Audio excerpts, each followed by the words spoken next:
Chapter 455. Late at night, snow rustled down. The luxurious suite of the Sheraton Hotel was fully lit, illuminating every corner of the room. The man's suit and shirt, the woman's overcoat and bra, were thrown under the bed one by one. On the bed, the naked man and woman facing each other was another tempting scene. The man's skin was light wheat-colored, healthy and with a drool-inducing luster, thick eyebrows, a bold nose, and a well-defined outline. Even if his eyes were closed and his thin lips were lightly pursed, it was difficult to hide his handsome appearance. The woman kneeling on the man, although she looked tall, still looked young, with a head of lazy curly long hair, a beautiful face, and snow-white skin.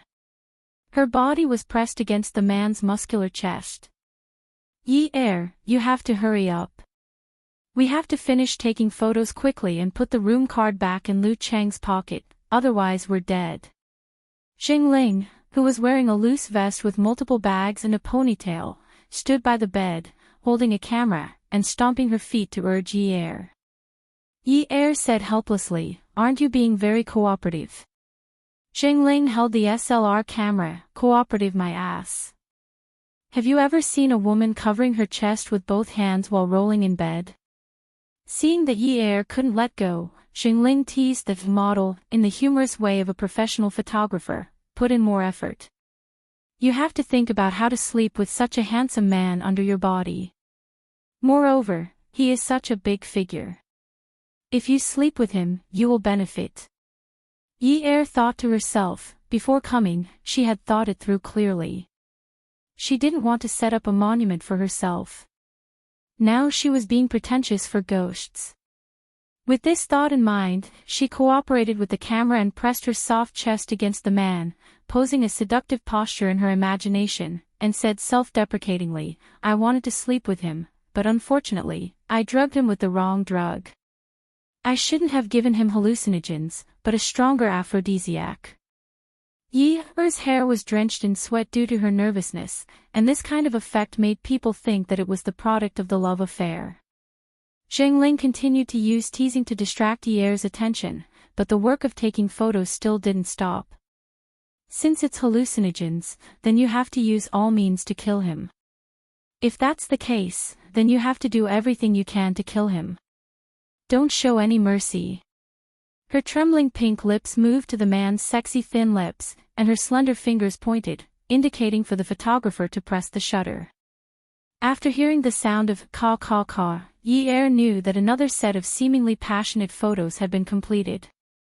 "If I was the person who was drugged today, the possibility of rape would be very high. Even if I wanted to rape him now, he's lying like this, there's no tool." After Yi Er finished speaking, she even pulled on the pants that she and the handsome man had not taken off. She pretended to smile helplessly, indicating that she had the heart to do it, but her strength was insufficient. Haiqing, in March by night, Yi Er by Yi. The most luxurious place for a sauna in Sea City was the Qin Palace. Yi Er was wearing a bathrobe for female guests. When she sat down opposite Jiang Zhao, who was wearing a shirt and a suit, she remembered a saying, "Private businessmen don't fight with officials." There was a laptop on the marble tea machine in front of him. He leaned lazily on the leather sofa, his handsome eyebrows slightly furrowed, and he looked at the screen with a serious expression. His handsome face exuded a strong masculine aura, and his posture was very arrogant. At first glance, it was obvious that he was not easy to approach. But God had given him a handsome face. The black suit was of a high-end tailoring that she couldn't tell the brand of. When he wore it, he looked mature and domineering. It made his handsome face appear even more sharp, causing people to suck in a breath of cold air. Although it had been 3 months, Yi Er's heart was still anxious.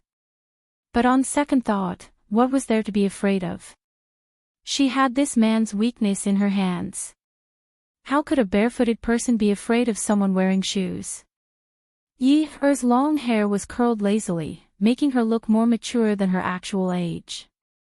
Her sitting posture was with her legs together, slightly tilted, and her hands were placed perfectly on her thighs. Her back was straight, and she did not speak first, showing that she was well educated. Jiang Zhao's gaze moved away from the computer screen and looked at Yi Er. His lips curved into a mocking smile. His voice was low and rich, and his tone was mischievous. Miss from Yun University is sitting so dignified. This will make me mistakenly think that you are trying to leave a good impression on me. Yi Er knew that Jiang Zhao was very scheming, so when they took the photo, she changed the bedsheets, and then deliberately waited for 3 months. When they met in the sauna, her things had already been deposited, so he didn't have to worry that she would harm him. And from the fact that Jiang Zhao didn't change into a male bathrobe, it could be seen that he had a close relationship with the senior management of this place. But there was no turning back. Of course, my original intention was to be a good citizen. After she finished speaking, she looked at Jiang Zhao. Her slightly flat almond-shaped eyes were not as cute as her almond-shaped eyes, but they had a sense of slyness. I hope you can give me a chance. Jiang Zhao pushed the computer in front of Yi Er. A flirtatious photo with cartoon bedding as a battlefield appeared in front of Yi Er. Only then did Yi Er realize that he was looking at the photo. But his expression didn't change, and his tone was calm. Miss from Yun University said on the phone that I went to your house and had sex with you. But I'm not used to spending the night outside except for business trips. His eyes narrowed slightly, and he sneered. And Miss from Yun University, even if you're a heavenly beauty with a fiery figure, I'm deeply infatuated with you and can't extricate myself. No matter how strong my taste is, I can't let someone stand beside me with a camera that weighs several kilograms and flash it for me. His handsome face suddenly stopped smiling, and he asked coldly, Tell me, where was this photo taken? Yi Er's heart thumped. Jiang Zhao's confident and calm manner made her flustered, but she didn't dare to look at him sideways, for fear of losing confidence, and even more afraid of being seen through by him. She naturally knew that Jiang Zhao wasn't praising her for her heavenly beauty and hot figure. He just wanted to ridicule her and say that he didn't like her. She felt that she wasn't facing a person at this time, but a sword, an ancient sword made of high-quality bronze, with exquisite patterns, noble origins, amazing value, and pleasing to the eye. But she didn't dare to hold the hilt and draw the sword, for fear that once the sword was unsheathed, it would carry a heavy murderous aura and kill the person holding the sword. I want to make a deal with you. She lifted her small face and forced all her confidence into her cunning almond eyes. She stared steadily at the man in front of her without averting her gaze for a moment. For Yun Hongwei. Jiang Zhao didn't ask a question, and Yi Er pinched her leg again. She suddenly felt that she was too inexperienced. She braced herself and said, Yes. The man's tone was contemptuous, as if he was just asking casually. What's the condition? Reduce his sentence. Jiang Zhao looked straight at Yi Er, trying to see guilt in her eyes. Do you want to serve your sentence outside prison? Or do you want to reduce his sentence from 20 years to 15 years, then 10 years, 5 years, 3 years, and then release him after 1 year? Yi Er's slightly slanted toes trembled unconsciously, and she couldn't stop shaking. At this moment, it was as if she had been locked in a dark room. Around her, people kept telling her that her feet were bleeding, her ears were broken, and her eyes were blind. But other than the other person's voice, she didn't know anything else. She didn't know whether the other person was a friend or foe, whether they wanted to save her, or whether they wanted to kill her. Jiang Zhao's gaze was direct at first, but then it became fiercer and fiercer, forcing Yi Er to take a deep breath. In her heart, she decided to throw caution to the wind. If you don't help me, I'll spread all these photos. I don't care about my reputation anymore. At most, I'll just smash the jar. What evidence do you have to prove that the man in these photos is me? Yi Er was just about to defend herself, but Jiang Zhao didn't give her a chance. He leaned forward and narrowed his eyes slightly. A dangerous aura pressed down on Yi Er, and his tone became aggressive. Based on the fact that a man who is always under pressure with his eyes closed has half a mouth similar to mine. Eyelashes. Half a nose. Based on the fact that I have a so-called bad taste, and that I like to have a professional photographer record beside me when I'm with a woman.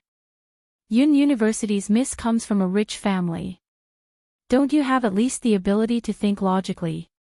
What is the contrast of these photos? How good of a light source does the room need to have such an effect?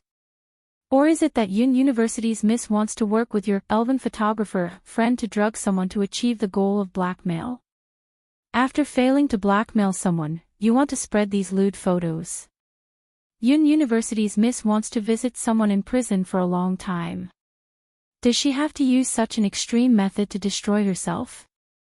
Looks like your 9-year-old brother can already be independent. Otherwise, how can you be so open-minded?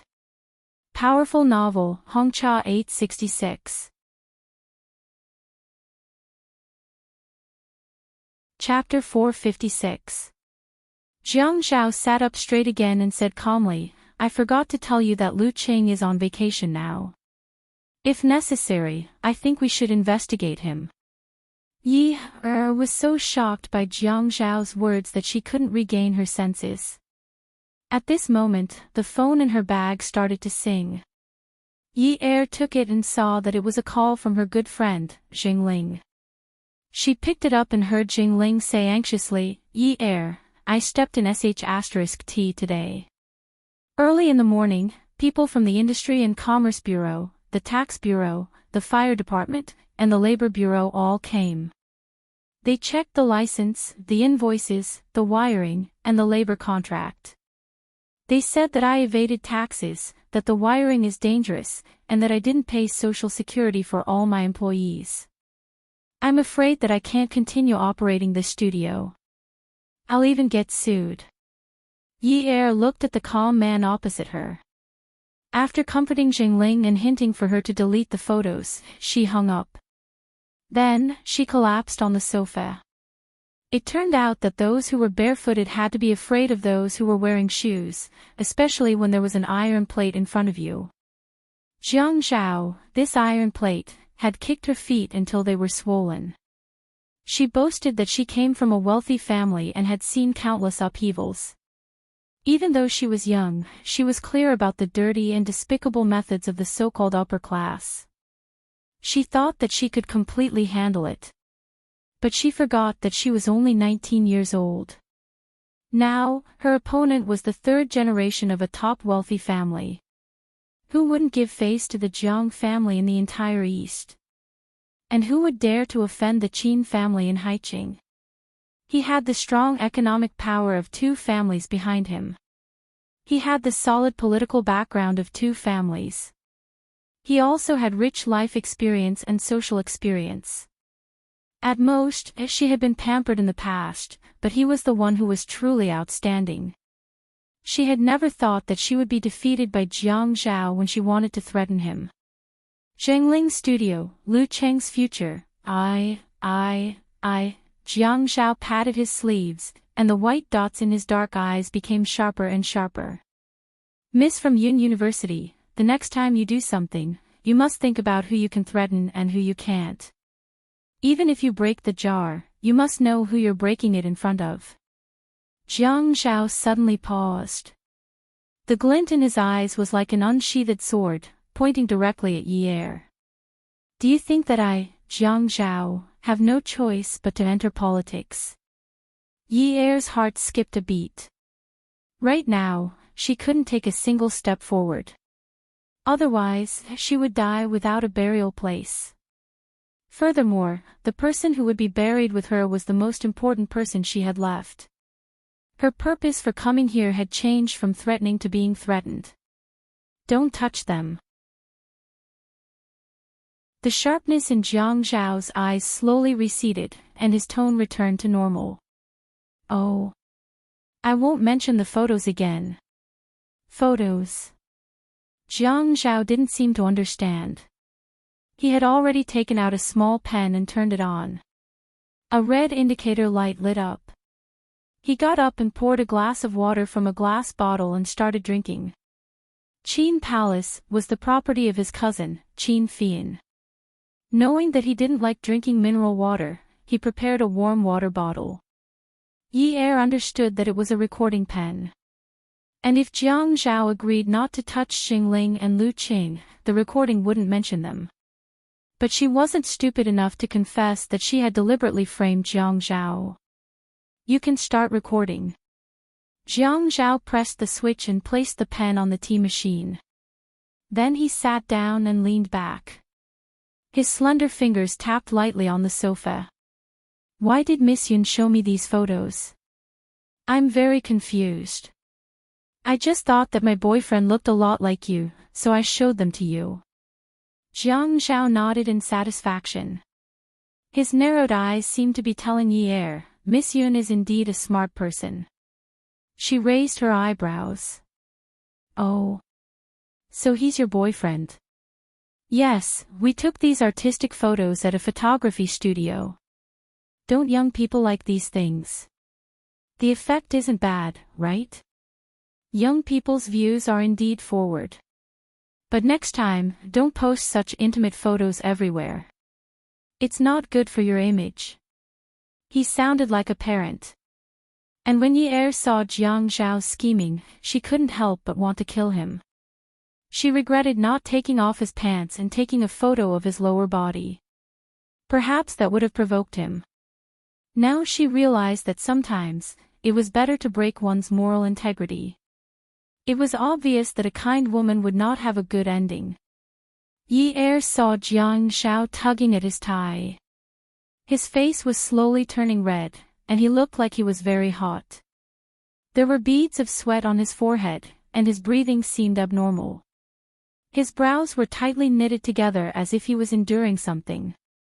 Jiang Zhao pulled off his tie and threw it on the sofa next to him. Then Yi Er saw him take off his suit and threw it over as well. Jiang Zhao looked at the water in the glass jar and cursed. He took out his cell phone and dialed a number.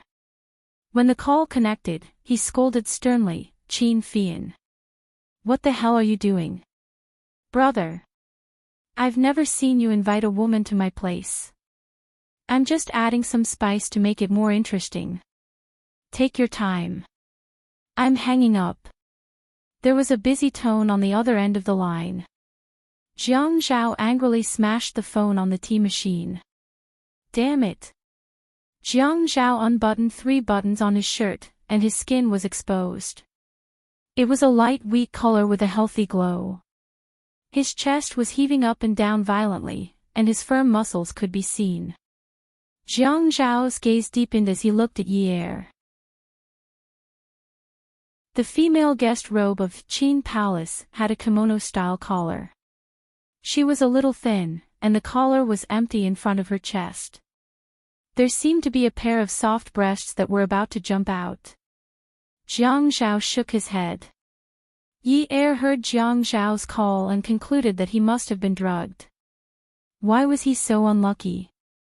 If he wasn't drugged, then he was drugged. But now, she was the one who was the most unlucky. Before she could react, she was suddenly pressed onto the sofa by Jiang Zhao. Her mind was blank, and she could only feel the man's hand firmly wrapped around the back of her head. He held it tightly and pressed it against his mouth with all his might. Then, his tongue barged into her mouth as if it had gone crazy. Her tongue was like a thief, and he chased after it like a police officer. The pressing on her lips became more and more urgent. Her chin was still in his hand, and he boldly sat on her and held her down. She couldn't move at all. When his lips and tongue retreated from her mouth, his eyes were filled with the ferocity and sinister aura of a 10,000-year-old evil spirit. A man's strength was much greater than a woman's, and now that he was drugged, he didn't know how to control his strength. Yi Er could only feel that her hands and waist were pinched by Jiang Zhao, and it hurt like hell. Jiang Zhao. This guy was the bane of her life. Hey, you can't go against the rules. Men and women shouldn't touch each other. Kiss, you can't not be clear. Yi Er was already rambling incoherently.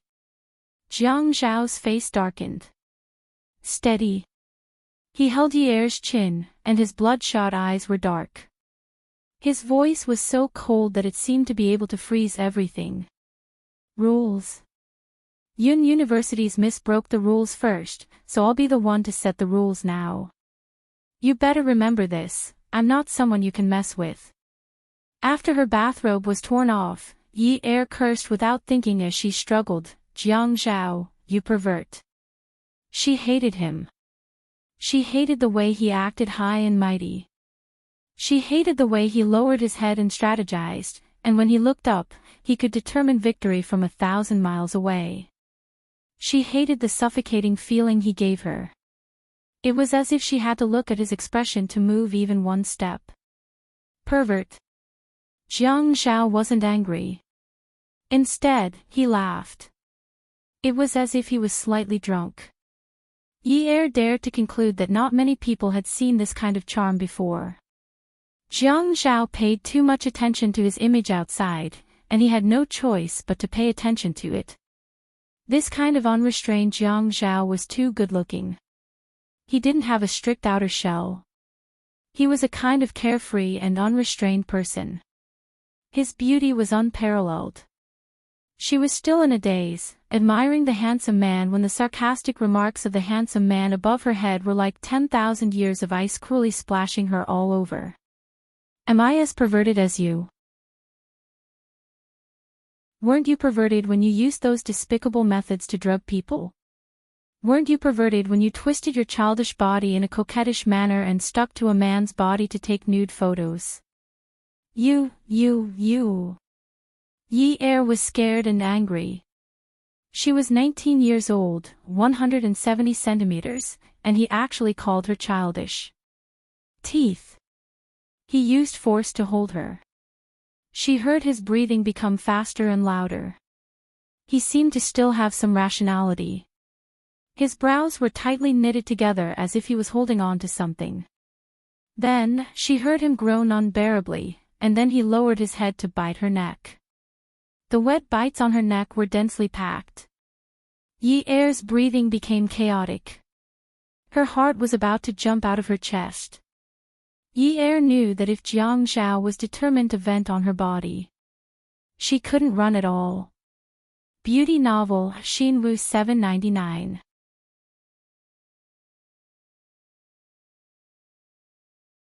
Chapter 457. She had been running around for a year because of her father.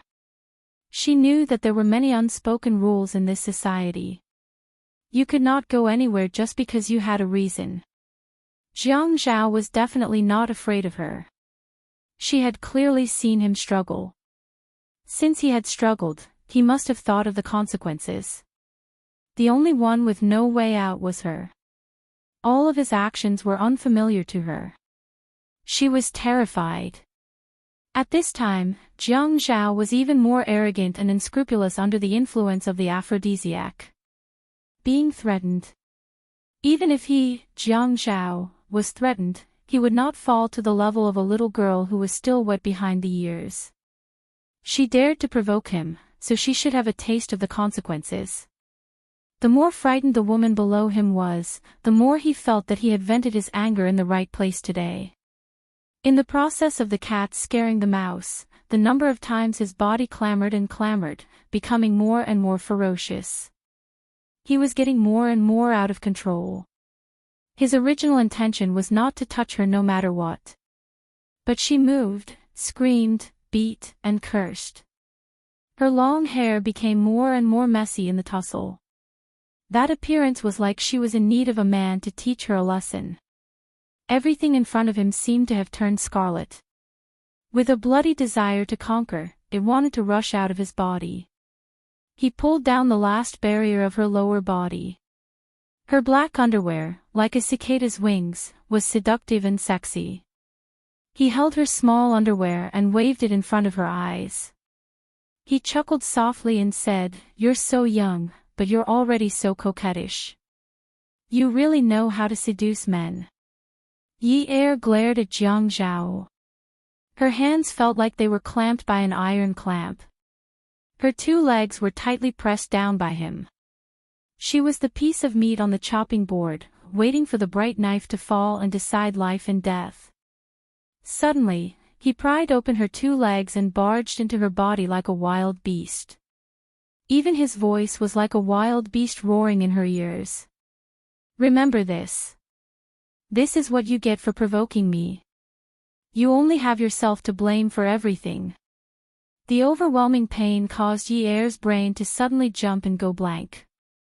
When she came to her senses, she had already bitten her lips until they bled.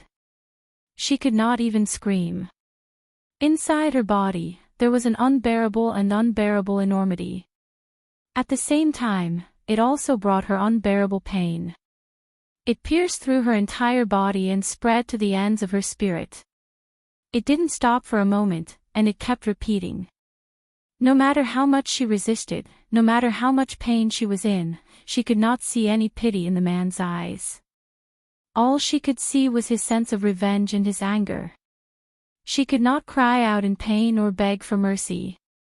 She was the one who provoked him first, and now she was asking for trouble. Cry out in pain. She couldn't afford to lose face like this. She just pretended that she didn't care at all. She awkwardly and stiffly matched all of his tricks, even if she was already exhausted after an entire night. Even if his body and heart were trembling. Every time she visited him in prison, her father would say, "Yi Er, don't worry about your father's matters. You and little Jia should be fine. You are still a child. You're just too stubborn. Girls who are gentle will suffer a lot less and suffer a lot less. Girls who are too headstrong will lead a very hard and tiring life." She was a strong girl. Not only was she tired, but she was also in pain. At 5:00 in the morning, Yi Er was awakened by a heart-wrenching pain. When she turned around, she felt as if she had been run over by a car. She touched the bedside lamp and turned it on. The man beside her was sleeping contentedly. He must be very satisfied and exhausted, right? That damned stinky man. Even if she was in the wrong first, he shouldn't be so beastly. She had only pretended to sleep with him, but now he had mercilessly slept with her for real. Even if he had been drugged, he could have gotten mist to serve him. Why did he have to do this to her? She lifted the blanket and got out of bed. Looking at the shocking red, her heart felt as if it had been bitten by someone. "Jiang Zhao, is this what you meant by the consequences of provoking someone who shouldn't be provoked?" He took out a small blade used to trim eyebrows and cut off the blood that belonged to her virginity. 6 months later. In September, Haicheng was hot and humid, but the night was colorful and charming. Peerless Beauty was the most expensive nightclub in Haicheng. The interior was magnificently decorated, and the cups were all crystal cups flown in from Italy. The customers here were either rich or respectable, and it was a membership system. The customers' information was kept confidential, and the elevators in each private room led to a dedicated garage in the parking lot. It wasn't a place where money could be used. The ladies here were said to be the prettiest in the country, and they were also the most educated. Although many of them got their diplomas from advertisements on telephone poles, to men, it was a face-saving project. Whether it was real or fake, there weren't many who were stupid enough to check it out. Yi Er was wearing a waiter's uniform. She held a tray of wine with one hand and was about to go to the bar to collect the wine. Manager Wang, who was in charge of Mommy, rushed to the service department with her gold powder eyeshadow makeup. She looked at department head Lin, who had light makeup on. "Oh, my Gigai, my savior. What are you doing? What are you doing?" Department head Lin looked at her with disdain. "Oh, isn't this a desperate situation? I'm here to ask my lover for help." It turned out that tonight's business was too good. There were only a few ladies left, and in the Zhaojun VIP private room, there was a group of customers who couldn't be offended. They were clamoring to order a handsome guy for a beautiful man. The private rooms in Peerless Beauty were all named after famous beauties in ancient times. It always made the men here feel that they were blessed. Moreover, the rule here was to let the customers have fun. How could they not fill up the place? If they didn't have Miss, they couldn't afford to lose face. Fortunately, the group of people who wanted to order Miss had already ordered. The others didn't seem to need anyone to accompany them. They just found a few prettier and taller girls to fill up the place. There were a few beauties in the service department. How could Manager Wang bear to let them go? Yi Er was naturally chosen. Yi Er wasn't willing at first. She came to work from Monday to Thursday when her brother was in boarding school. She wasn't an official employee, so there was no need for her to work so hard. Manager Wang said that as long as she called anyone over, as long as they stood for 1 minute and walked through the motions, the company would pay 500 yuan per head. With that said, the people who were called by Manager Wang quickly started to put on makeup and change their clothes. Who couldn't get along with Grandpa Mao? Standing anywhere was the same. Standing for a minute was 500 yuan. What was there to complain about? After putting on makeup, Yi Er was undoubtedly stunning.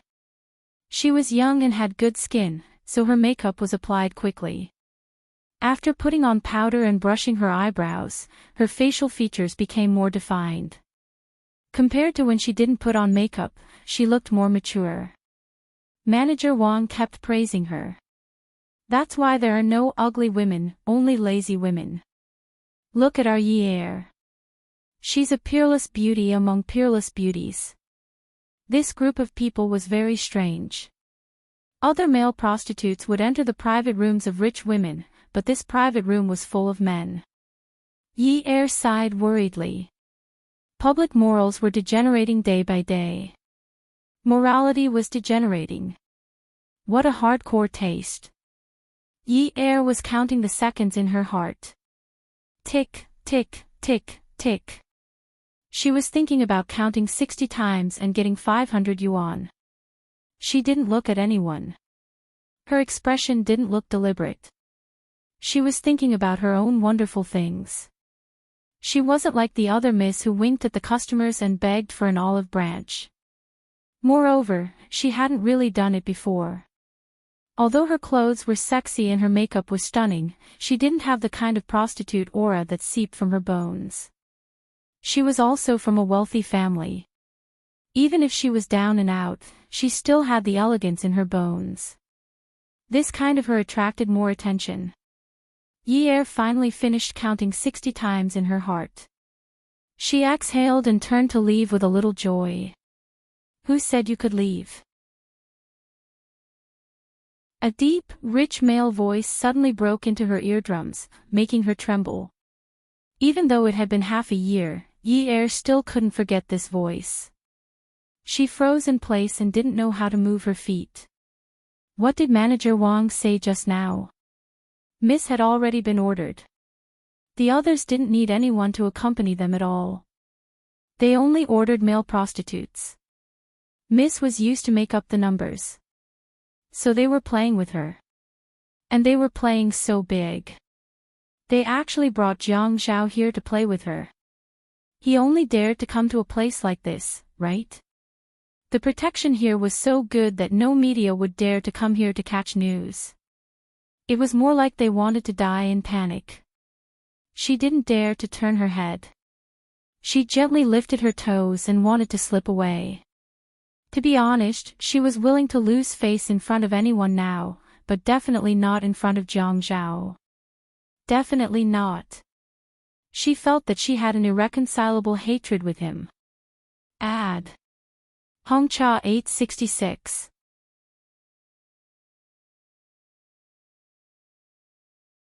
Chapter 458. He didn't hear anyone behind him, so he lowered his head and winked at the beauty in front of him. He reacted quickly and said, "Excuse me, excuse me." Suddenly, Yi Er felt a heavy pressure behind her and her wrist was grabbed. Her heart was in her throat. Manager Wang was, after all, an experienced mother. She immediately walked over and apologized to Jiang Zhao. When Peerless Beauty met guests, she never asked for their names. Basically, she called them master. Only those who dared to come in through the front door would be addressed with their surnames. People like Jiang Zhao obviously wouldn't come in through the front door. Manager Wang was a person with a heart made of glass. She had a good sense of propriety when dealing with people. She looked at Jiang Zhao affectionately as if she was looking at $1 million. Master, I'm sorry. This girl is new and tender. I thought she was pretty, so I didn't hide it. I even forgot to teach her the rules and brought her out for you to see. She's not sensible, she's not sensible. Master, please dote on her a little. She's a timid girl. Bah. Yi Er's eyes almost popped out of their sockets. Manager Wang, that's not what you told me at the beginning. She clearly said that standing for $500 for a minute would make her a sitting position. Manager Wang kept winking at Yi Er. Little Rose, don't be like this. It's your honor and also your luck to be chosen by me. Just now, so many sisters didn't get chosen, right? Have a good drink with me. Little Rose. Bah. She already had a stage name for her. Little Rose. Why not Red Peony? Hey, Manager Wang. Jiang Zhao pulled Yi Er's wrist and pulled her towards his chest. Yi Er bumped into Jiang Zhao's hard flesh wall and felt dizzy. Yi Er was tall to begin with, and she was wearing high heels, so she stood out among the group of women. At this moment, she lifted her head slightly and saw the tip of Jiang Zhaoying's nose.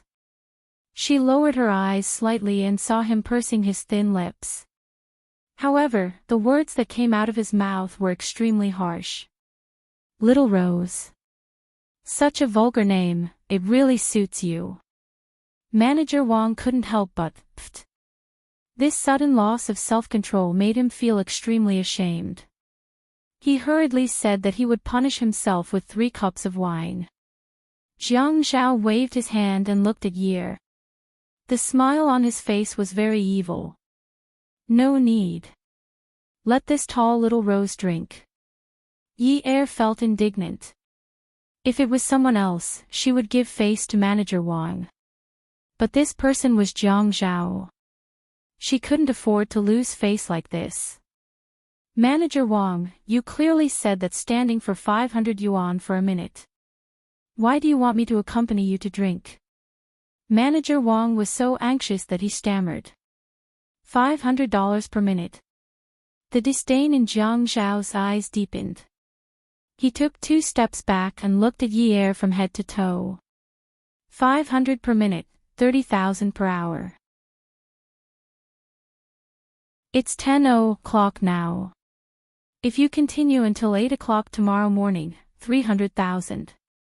After Jiang Zhao finished speaking, he clicked his tongue a few times and gave Yi Er a thumbs up. I'm afraid this is the most expensive Little Rose in High City. What was Jiang Zhao saying? He actually said that to her. Did he mean that she was going to make a move? This was too much. Yi Er exhaled. She tiptoed and was able to press her lips against Jiang Zhao's ear. He was at least 185 centimeters, no more, no less. Thinking about it, their heights were really compatible. She was calculating Jiang Zhao's words in her heart. Although her voice was soft, her tone was unfriendly. Yes, Your Excellency. I'm that expensive. Can you afford to order me? So this is how you spend the taxpayers' money? Or is there someone else who is helping you pay for this? Is he trying to bribe you? The man's deep eyes slowly narrowed. He waved his hand at Manager Wang, indicating for her to bring the others away first. After everyone had left, he pinched Yi Er's chin and stroked it back and forth with his thumb. Could it be that Miss Yun has never looked for information on the upstarts in the political arena? Don't you know that I have a lot of shares since I was born? Don't you know that when I was 18 years old, my net worth was over 1 billion? Let's not talk about my current status. These are not secrets. 300,000. I think it's too expensive for you. But to me, it's only a small amount. Yi was so infuriated by Jiang Zhao that her blood vessels were about to burst. Did he just say that she was a street vendor? What should she do? Should she be angered to death by him? Take a deep breath. Take a deep breath. Oh, Mayor Jiang, are you going to negotiate with the hostess? It's not right to push up the prices. The man replied calmly. Then those who think it's too expensive can just not buy it. No one is holding a knife to anyone's neck. The woman rolled her eyes at the man. The man smiled and said sarcastically, I am telling you that you must be realistic when doing business. If the price is too high, there will be no supply. Yi felt that she was on her last breath, and her life was hanging by a thread. This B***** had insisted that she was a prostitute. He still treated her like a cabbage. It's as if she was worth less than a pound of cabbage. I am willing to wait. Even if the currency will depreciate, I will wait until I reach the amount I want. Indeed, he had just said that she was a cabbage, and now, he really treated her like a cabbage. You think you are a house? Can it appreciate? The cabbage will rot if it is left for too long, and you still have to pay the sanitation workers to clean it up. Yi pushed Jiang Zhao away. This B*****. I can't be bothered with you. She turned and was about to leave. Jiang Zhao crossed his arms and looked up as if he was waiting for Yi to return. Then I need to ask your manager. What is the meaning of peerless beauty? What is the attitude of the miss that you asked to come in? Or is it that peerless beauty has recently trained you with a new skill, you want to resist but accept? Yi stopped in her tracks. She was cursing Manager Wang in her heart for giving birth to a son with no eyes and a daughter with eyes all over her body. Today, she was in deep trouble. The people who could open such a place naturally had a background in the underworld. Don't look at how Manager Wang looked like he was begging for help when he came looking for someone to pretend to be a lady. If any of the ladies here really offended the guests, then they would have to wait for their property to be confiscated. She had been working here for more than half a year and had seen a few cases of people disappearing from the world. She didn't have any background now, so she didn't want to end up dead on the battlefield or be beheaded.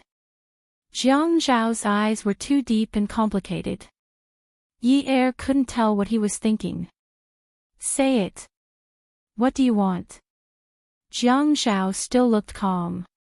Didn't Manager Wang ask you to drink a few glasses? Okay. Someone said that vodka was good because it had a strong aftertaste. Good, your sister.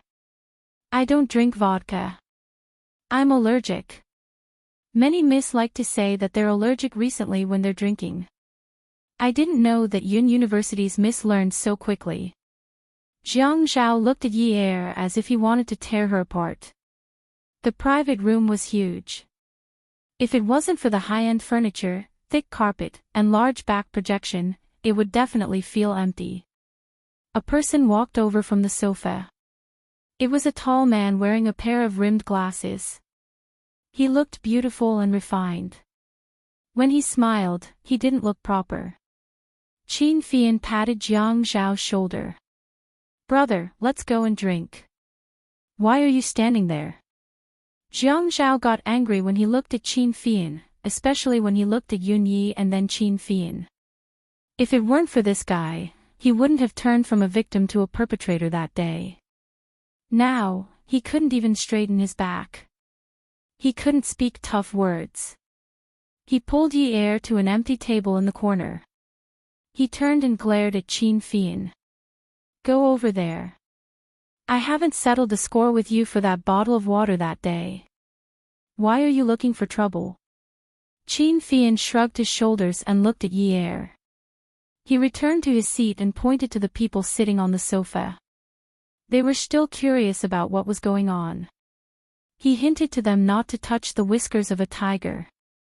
Yunyi, let me ask you something. Jiang Zhao grabbed Yi's hand that was holding the crystal wine glass angrily. His handsome face seemed to have a determination to get to the bottom of the matter. That night, although you cut a hole in the bedsheet, there were still some bloodstains on the blanket. You. Yi looked at the man in front of him. He felt pain in his eyes. After that, he laughed as if he had heard the funniest joke in the world. Mayor Jiang, did you think that it was my first time? Haha, that day, I was only on my period and dirted the bedsheet. It's so easy to earn 300,000 renminbi a night. Why should I keep that kind of money? Treat it as food. Jiang Zhao pushed Yi's hand away in disgust. His eyes darkened and became as cold as frost. Drink. Beauty novel, Xinwu 799.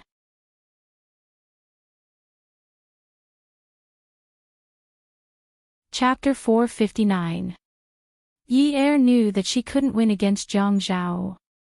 She was very smart and wouldn't use her weak feet to kick an iron plate. Now, she would never admit that she had given her first time to him. Why should he take advantage of her? Otherwise, she wouldn't have used the eyebrow trimmer to cut off the blood. She raised her head and the amber liquid flowed down her throat. It didn't have the spiciness of hard liquor or the sweetness of red wine. Vodka, to her, was poison. Even if she collapsed, there would be a manager to take care of her. It was good that she collapsed. She wouldn't have to be humiliated by this damned guy. Her temples began to hurt violently, and her eyes were a little dazed. The cup fell on the thick carpet, and there was a slight sound. As it swayed, she pointed at Jiang Zhao. Jiang Zhao, you forced me to drink the poison. You forced me. You're too vicious. The moment she spoke, she felt as if her head had been hit by a hammer. It was as if the world was spinning. How could she collapse? Her father was still in prison. It was very humid there. Her father had rheumatism. His shoulders hurt so much that he couldn't lift them. His legs hurt so much that he couldn't stand properly. He needed electrotherapy. Her younger brother was only 9 years old. He still had to study. Now that he was in a boarding school, she still had to earn money. She still wanted to send him to an elite school and bring him to high-end restaurants. She still had to wait for her mother to come back and ask her why she didn't want them. Why did she throw the burden of the family to her alone? She was too willful. She knew that she couldn't collapse, but she still drank all the wine. She was too willful. The handsome face in front of her became more and more blurry. She seemed to see him frowning in anger. It must be her hallucination. She couldn't support herself anymore. She lost her balance and fell backwards. Jiang Zhao, you're too vicious. She remembered it as if she had been repeating it. She vaguely heard someone calling her name. It was cold, as if she owed him money. She didn't remember borrowing money from anyone because no one was willing to lend it to her. When Yi opened her eyes, she was in a high-end private hospital. No one was willing to reveal the name of the person who sent her here. Who else could have sent her here? Manager Wang must have felt guilty. Even if that pervert Jiang Zhao knocked her down, it was still the company's responsibility, right? She was not a professional hostess. In the evening, Yi persisted until Peerless Beauty went to work. He carefully wiped the wine bottles and then put them on a tray. He was going to deliver the wine. Manager Wang came to the service department again. Yi naturally did not give her any face.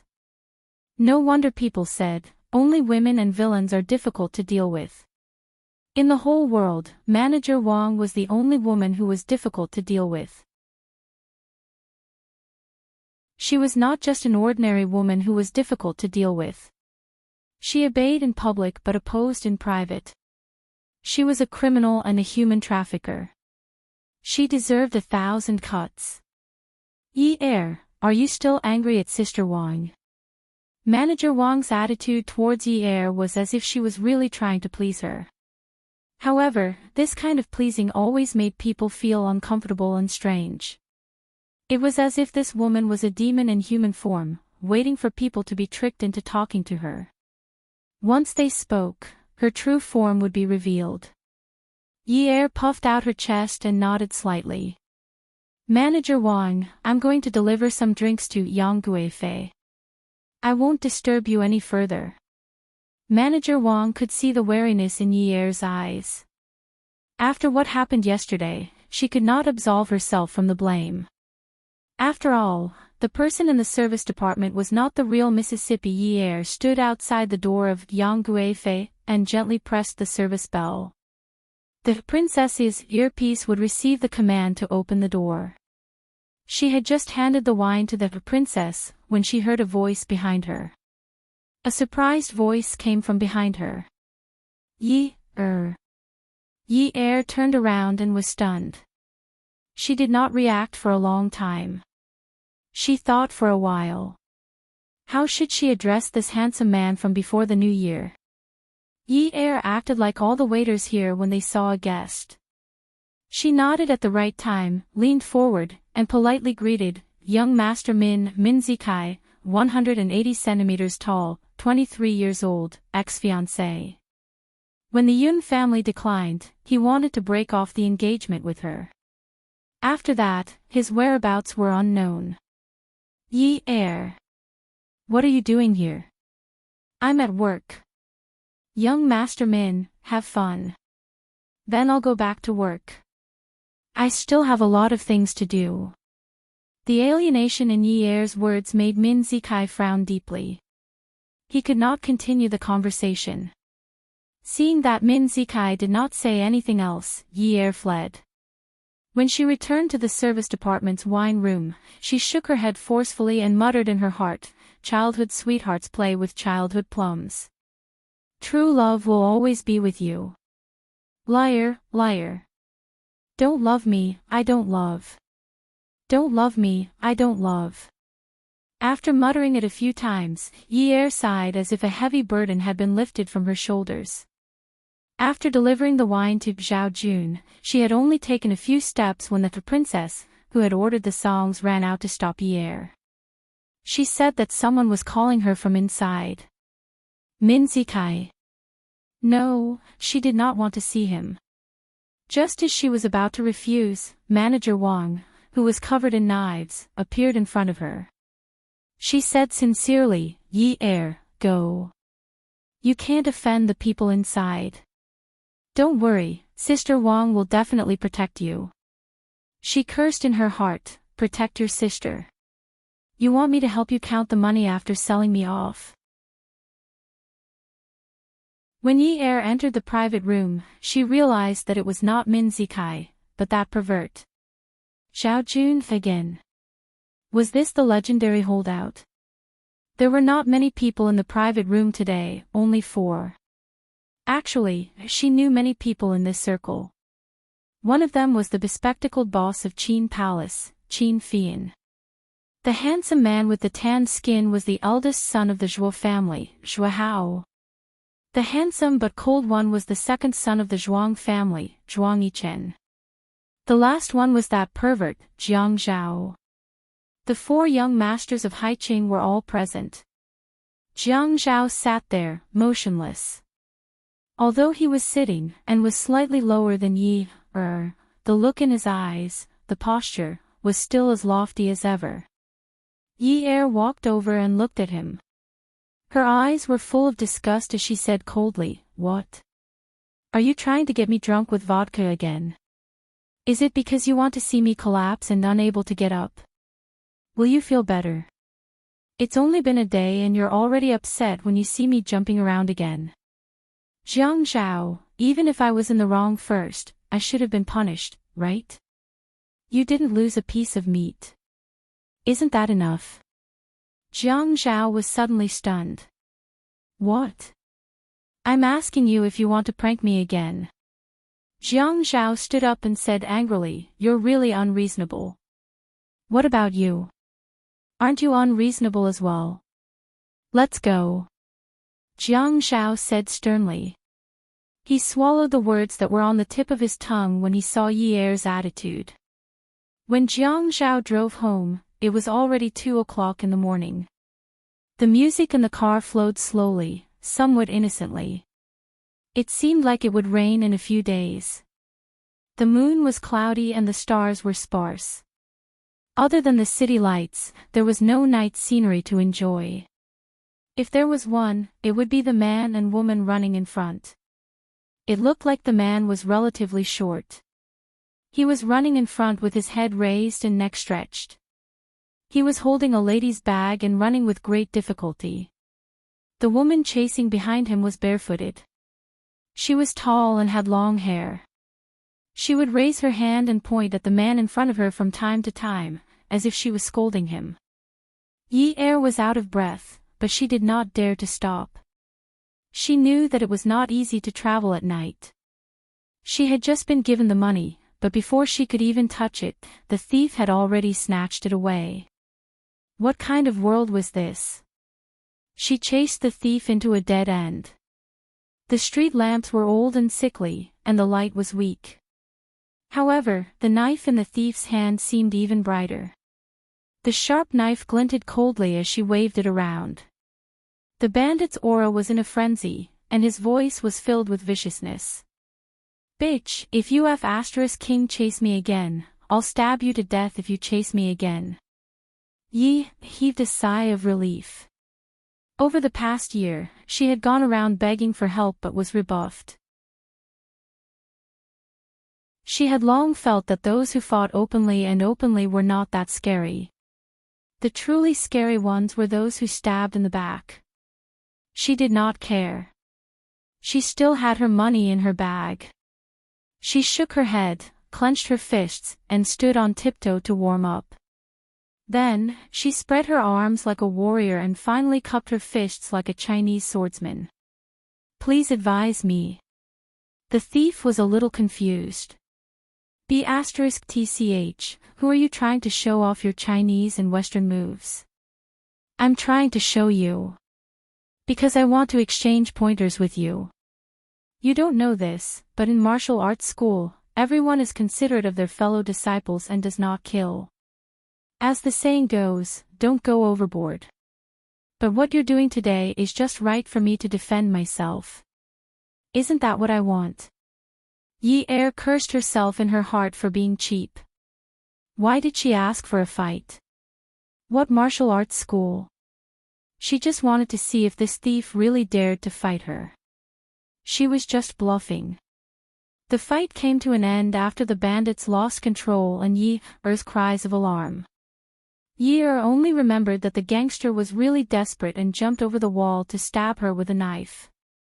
She thought that she could block him and grab the knife, but in the end, she could only watch as the bright knife stabbed towards her.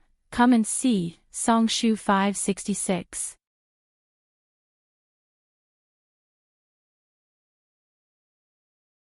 Chapter 460. In the end, she saw a bright knife stabbing towards her. Yi Er still cowardly dodged. Just when he felt that he was about to be separated from his brother and father, a black shadow rushed out and kicked the bandit. The shadow nimbly threw out several punches, and with a reverse grappling hand, he firmly grabbed the bandit's wrist and pulled. Then, with a cool hand chop, he chopped at the back of the bandit's neck. The bandit fainted, and the knife fell to the ground with a crisp sound. Jiang Zhao tore off his tie and tied the man to the utility pole in no time. Yi Er felt that Jiang Zhao was really handsome like this. Although there was a deep hatred between them and they were irreconcilable a few hours ago, it was now blown away by the wind. If he wasn't here today, she would probably be on the road to the Yellow Springs. Disfigurement or heavy disability were all foreseeable. There was a good saying, hatred is precious, but life is more valuable. If you want to live, everything can be thrown away. At this time, his image suddenly became great. She was thinking about what to say to thank him.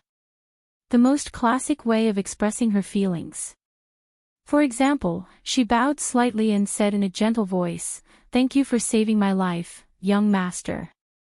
I have nothing to repay you with, but I would like to invite you for supper to thank you for saving my life. What do you think?" The man cupped his fists and nodded. He said righteously, "Miss, you're exaggerating. I happened to pass by and saw an evil man bullying a weak woman. As a righteous man of Jianghu, how can I just stand by and watch? How can I not help?" Before Yi Er could think of the melodramatic plot in her heart, Jiang Zhao had already taken out his phone to call the police. He hung up the phone and didn't thank her. Only the cold wind blew from his mouth. Yunda Miss is a heroine with extraordinary skills. It was all mockery, contempt, and disdain. Their romance after saving the damsel in distress was ruined. Experience told her that if she wanted to get pity from a venomous mouth, it was a pipe dream. Senior Jiang is astute and farsighted. He actually knew that there were bandits here and acted bravely. He is a real hero. Jiang Zhao's expression changed. This little hussy was calling him a senior on the left and a scheming old man on the right. She was cursing him as old in a roundabout manner. He was an official in the imperial court, and she actually called him a hero of the forest. It seems like Miss Yun can walk back on her own. I'll take my leave first.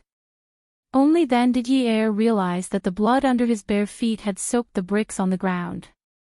This alley was so deep that Jiang Zhao definitely didn't want to take a statement.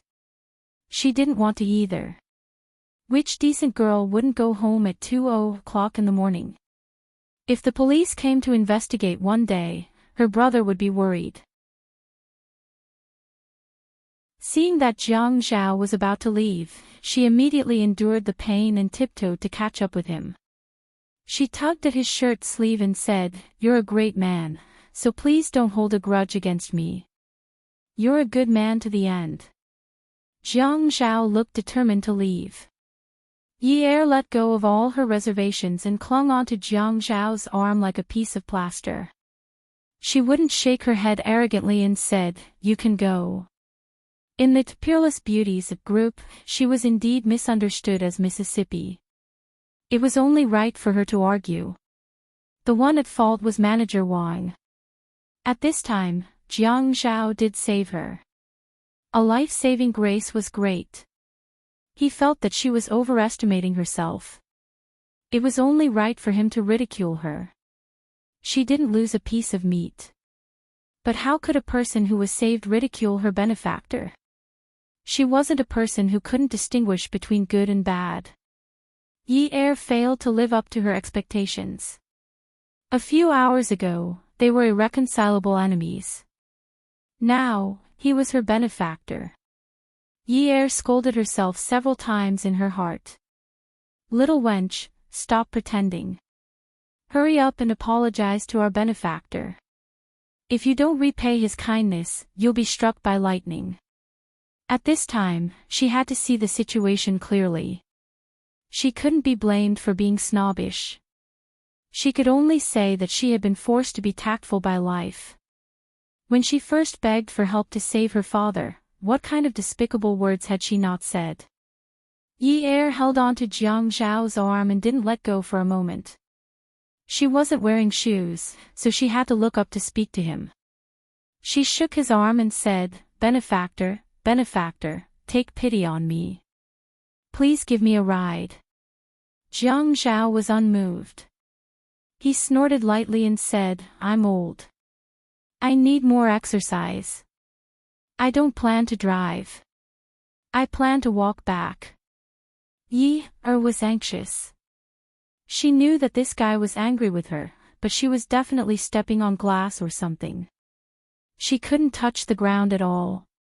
She could only flatter Jiang Zhao, "Oh my God, how are you old? A man at 30 years old is a flower. You are only 29 years old. You are the youngest deputy mayor. Look at how handsome you are and how tall you are. You must be at least 185 centimeters tall, right? If you enter the modeling industry, you will be famous all over the world. You will be more popular than all the young girls, beauties, young married women, old ladies. Jiang Zhao unnaturally slapped Yi Er's hand away. He frowned and said with disgust, "Where did you learn this from? Where did your arrogance go last night?" Yi Er frowned. "Sigh, didn't you feel that there was a grudge between us yesterday? Although I was in the wrong first, there is still a grudge between us.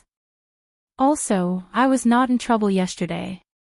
Yi Er muttered the last sentence very softly, so that only she could hear it. After saying that, she immediately raised her eyebrows. "However, from today onwards, you are my benefactor. I have to treat you with respect and love. I won't retaliate when you hit me or scold me. Handsome, bring me away. When the police arrive later, I really don't want to be noticed. It will be so embarrassing if I am robbed in the middle of the night. Also, look at this." Yi Er immediately looked up and opened her mouth wide. She pointed at the wall and said, "I am a blabbermouth. If I say anything during the interrogation and affect the mayor's image, I will feel very sorry and reproach myself. After all, the words leniency for those who confess, severity for those who resist, will make me fearful." Yi Er looked down helplessly and secretly looked at Jiang Zhao from the corner of her eyes. Jiang Zhao did not know whether to laugh or cry. Little b****, you are getting better at threatening people. Yi Er immediately pursed her lips and laughed. She pursed her lips and said, "But it's easy to keep my mouth shut." Ha! When she saw Jiang Zhao was still staring at her, she said against her will, "It's okay if I don't take your car. You can just throw me out on the road." Jiang Zhao looked at Yi Er's feet and raised his eyebrows. "Throw you out on the road? I can take a taxi to the hospital. It's only 5 renminbi, 5 renminbi. Haiqing's taxis start at 11 renminbi. What's the market price for 5 renminbi? I'm talking about taxis." Jiang Zhao laughed at Yi Er. "Yun Yi, people say that a starving camel is still bigger than a horse. Handsome, people also say that a plucked phoenix is not as good as a chicken." Jiang Zhao had never seen Yi Er like this before. In the photos, she was so flirtatious and seductive. When she threatened people, she was obviously scared but pretended to be calm. When he saw her at the nightclub, she was dressed so sexily and had a calm expression. After he found out, she was like a hedgehog that wanted to go tit for tat. She drank all the alcohol that she could not drink in one gulp. It was only then that he happened to see someone chasing someone into a dead end. He knew that it was a robbery at night and instinctively came over to take a look. In the end, he found that she was actually fighting a psychological battle with the robbers. Now, in order to let him take her away, she actually did a 180-degree change in her attitude towards him. What a female monster. This dead look was really ugly and unbearable. If you sacrifice yourself heroically to catch a heinous robber in Haiqing, I think I can help you get in through the back door and give you a posthumous title of martyr or something. As Jiang Zhao said this, he had already bent down and carried Yi Er horizontally. Yi Er had long arms and legs. When she was picked up by Jiang Zhao, why did she feel like a small and lovable bird? The moon was blocked by dark clouds. The moon did not cause any trouble, so she did not fit the idiom of a small and lovable bird. How can I do such an immoral thing? That's not very good. I think the title of martyr should be reserved for a real hero. In the end, Yi Er got into Jiang Zhao's car as she wished. So you want to be a nameless hero? After getting into the car, Jiang Zhao could not help but mock Yi Er. Yi Er felt that she should make use of Jiang Zhao to treat her wound first. When they got home, she could turn hostile and deny everything. At that time, he could mock her however he wanted. Resentment was precious, but injuries were even more valuable. If it was for the sake of getting into the car, everything could be thrown away. At this time, at this location, even a motorcycle could not reach her. She could not be blamed for being thick-skinned. That nameless hero should be Mayor Jiang. What I did just now is really admirable. How am I worthy of being called a hero? Ha ha ha. Yi Er leaned against the car seat and pretended to be asleep and did not hear anything. Yi Er removed the broken glass from her foot at the hospital and treated her wound. She also applied some bandages and took some medicine. After that, Jiang Zhao sent her home. When they reached the ground floor, Yi Er quickly said, "Thank you, Mayor. You really love your people. I have reached. Have a good dream." After that, she went to open the car door. "Are you sure you can walk up by yourself?" Attention, Xinwu 799.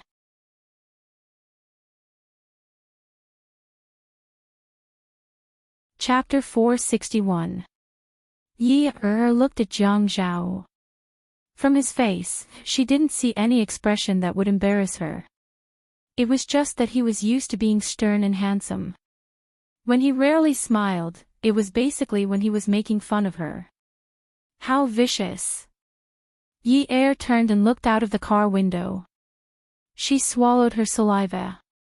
6th floor, injured feet. This was a tough mission. Although someone had drugged Jiang Zhao 6 months ago, she was still traumatized. Now, he was no longer of any use to her. She would rather go upstairs slowly. Yi Er's feet were covered with bandages.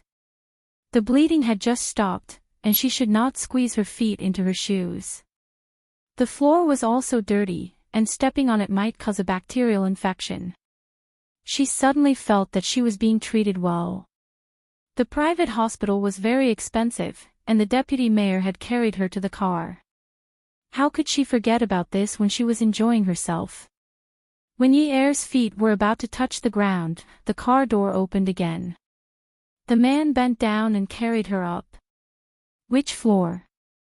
"Er, since that's the case, I will put you on the ground, and you can walk back on your own." Yi Er scolded in her heart. Vicious. He knew she was hesitating, but he did not forget to provoke her and embarrass her.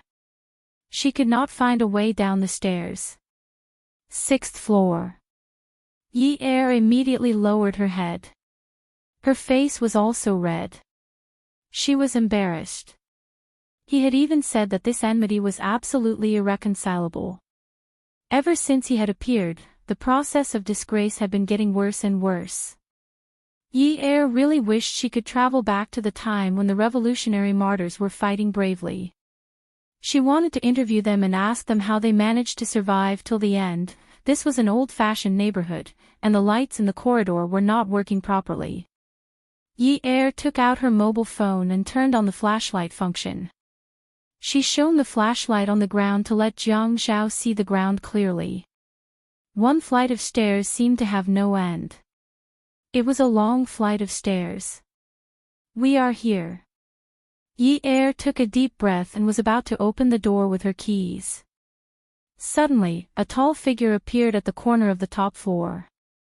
The man looked tired, and his voice was hoarse and anxious.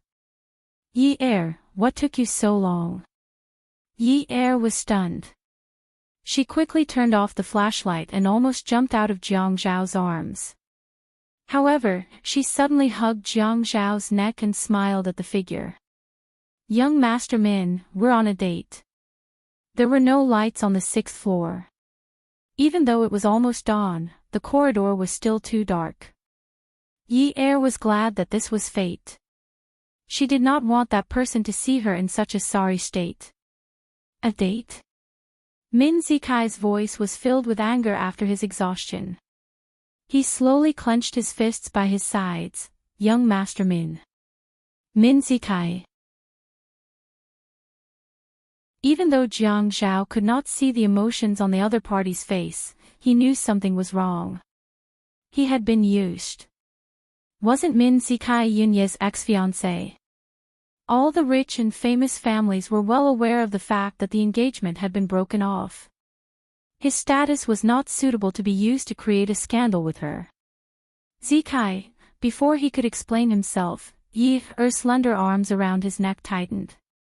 She suddenly raised her head and gave him a peck on the lips, making a soft sound.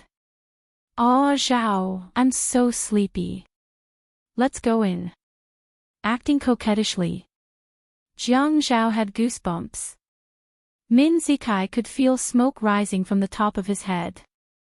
He must have taken the wrong medicine to worry about her. That was why he stayed up in the middle of the night to find out where she lived. That was why he kept knocking on her door. No one opened the door, so he waited here like a fool. He even saw Jiang Zhao carry her upstairs with his own eyes. He did not believe it and continued to wait. He was the most foolish fool in the world. "Since there's someone protecting you, I'm relieved. Sorry to disturb you." She listened to the sound of footsteps fading, turning, and fading again. She heard the sound of a car engine starting downstairs. Yi-er's body couldn't help but tremble. She bit her lips and struggled to free herself from Jiang Zhao's arms. She used her heels to stand on the door mat and opened the door. After entering the house, she pressed the light switch and turned around. She looked at the man who was frowning at the door. He must be holding a grudge against her for making use of him. "Mayor Jiang, thank you. Not only thank you for saving me last night, but also thank you for not exposing me just now." It was hot and humid in September, and it was a little stuffy. Jiang Zhao felt that she was still a child after all. Why should he be so calculative with her? Rest early. Jiang Zhao turned around and heard the girl behind him groaning in pain. He did not turn around. His sympathy was limited to this. He had saved her life today, and they were even now. Yi-er called Peerless Beauty to report her injury and applied for leave until Friday. She limped to pick up her younger brother, little Sijia. She explained for a long time that it was because she broke a bottle of soy sauce at home and accidentally stepped on it. When they reached home, the handsome and cool little Sijia put down his school bag and helped Yi-er to sit on the sofa.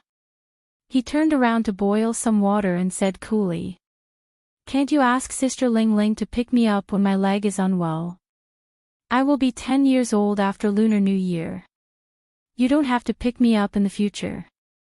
I know which bus to take home." Yi-er immediately sat up straight.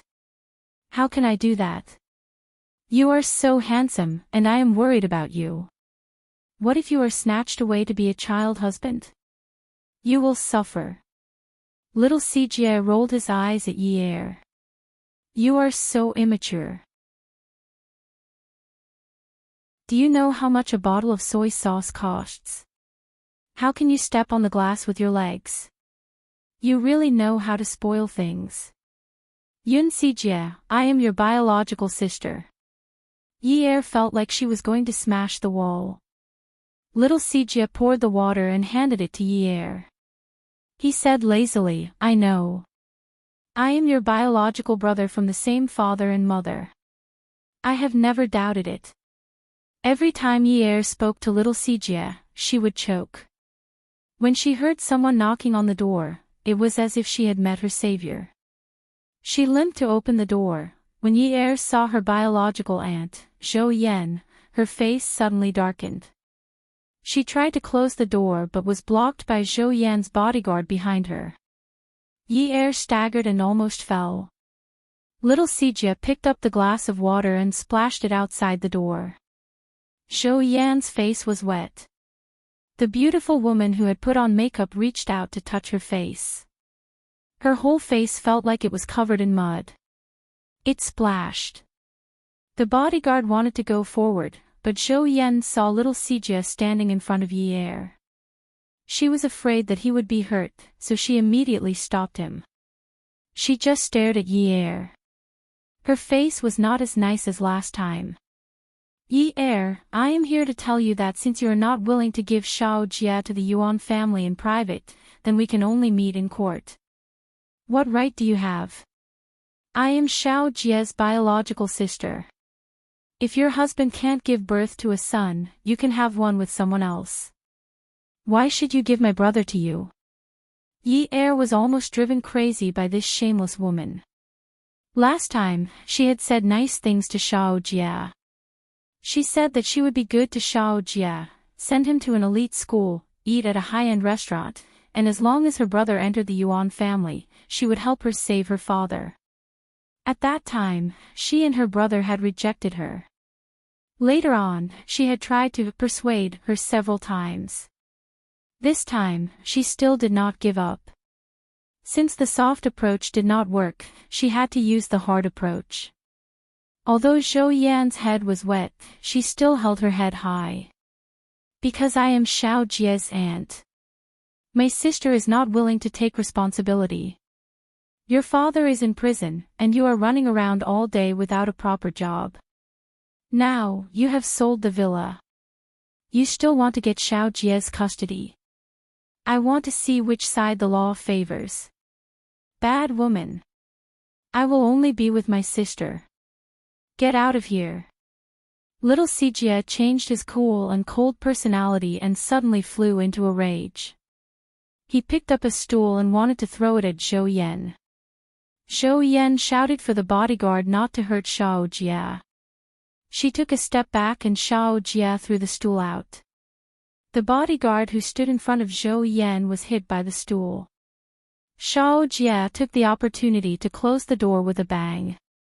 Yi Er, on the other hand, was still in a daze after hearing Zhou Yan's words. Which side did the law favor? Of course, the side with power and influence.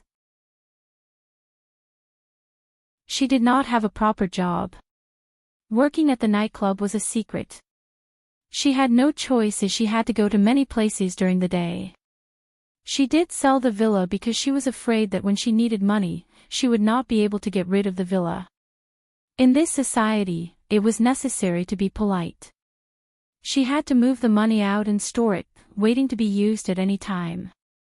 She worked at the nightclub because she wanted to slowly get to know some powerful people so that they could help her.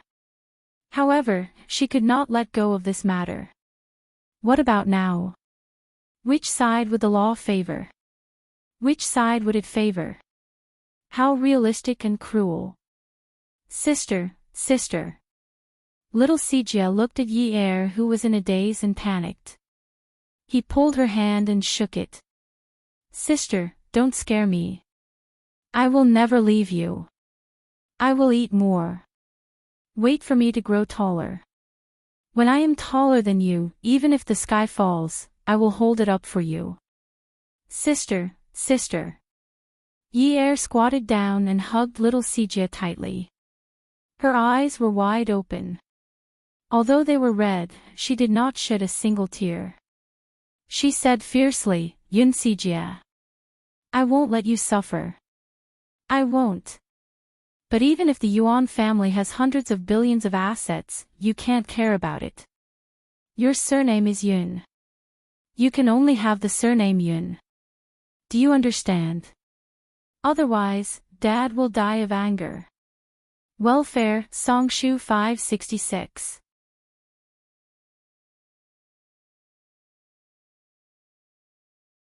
Chapter 462.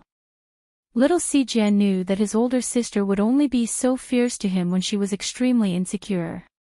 He hugged Yi Er's head and rubbed her head as he comforted her. Are you stupid? If my surname wasn't Yun, how could I be your brother? I'm your biological younger brother from the same father and mother. This is a fact that will never change. Yun Yi Er, even though I've always despised your name for being too tacky and unworthy of my name, I can only accept it. Yi Er pushed little Sijia away and made a fierce face. Yun Sijia. You're asking for a beating.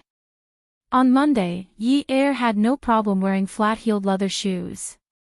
After sending little Sijia to school, she went to work at Peerless Beauty again. This time, she made a decision for herself. She was still in her waitress uniform and tied her hair into a ponytail. Today, she had specially put on some perfume, which made her look slightly seductive. When she was called into a private room by Min Zikai, Yi didn't panic like the previous 2 times she met him. It was as if she had expected this. She only asked in a gentle voice, "Young Master Min, do you like to be entangled with your ex-fiancé so much? Yi, let's be together. Don't use irrelevant people to make me angry." That hug was like the other party's long-awaited release. That kiss was just a sign that he couldn't control himself. He was too focused. The feelings in her heart were still there. In front of her, she vaguely saw her childhood as pure as a lotus. Those days and nights, she longed to be his bride.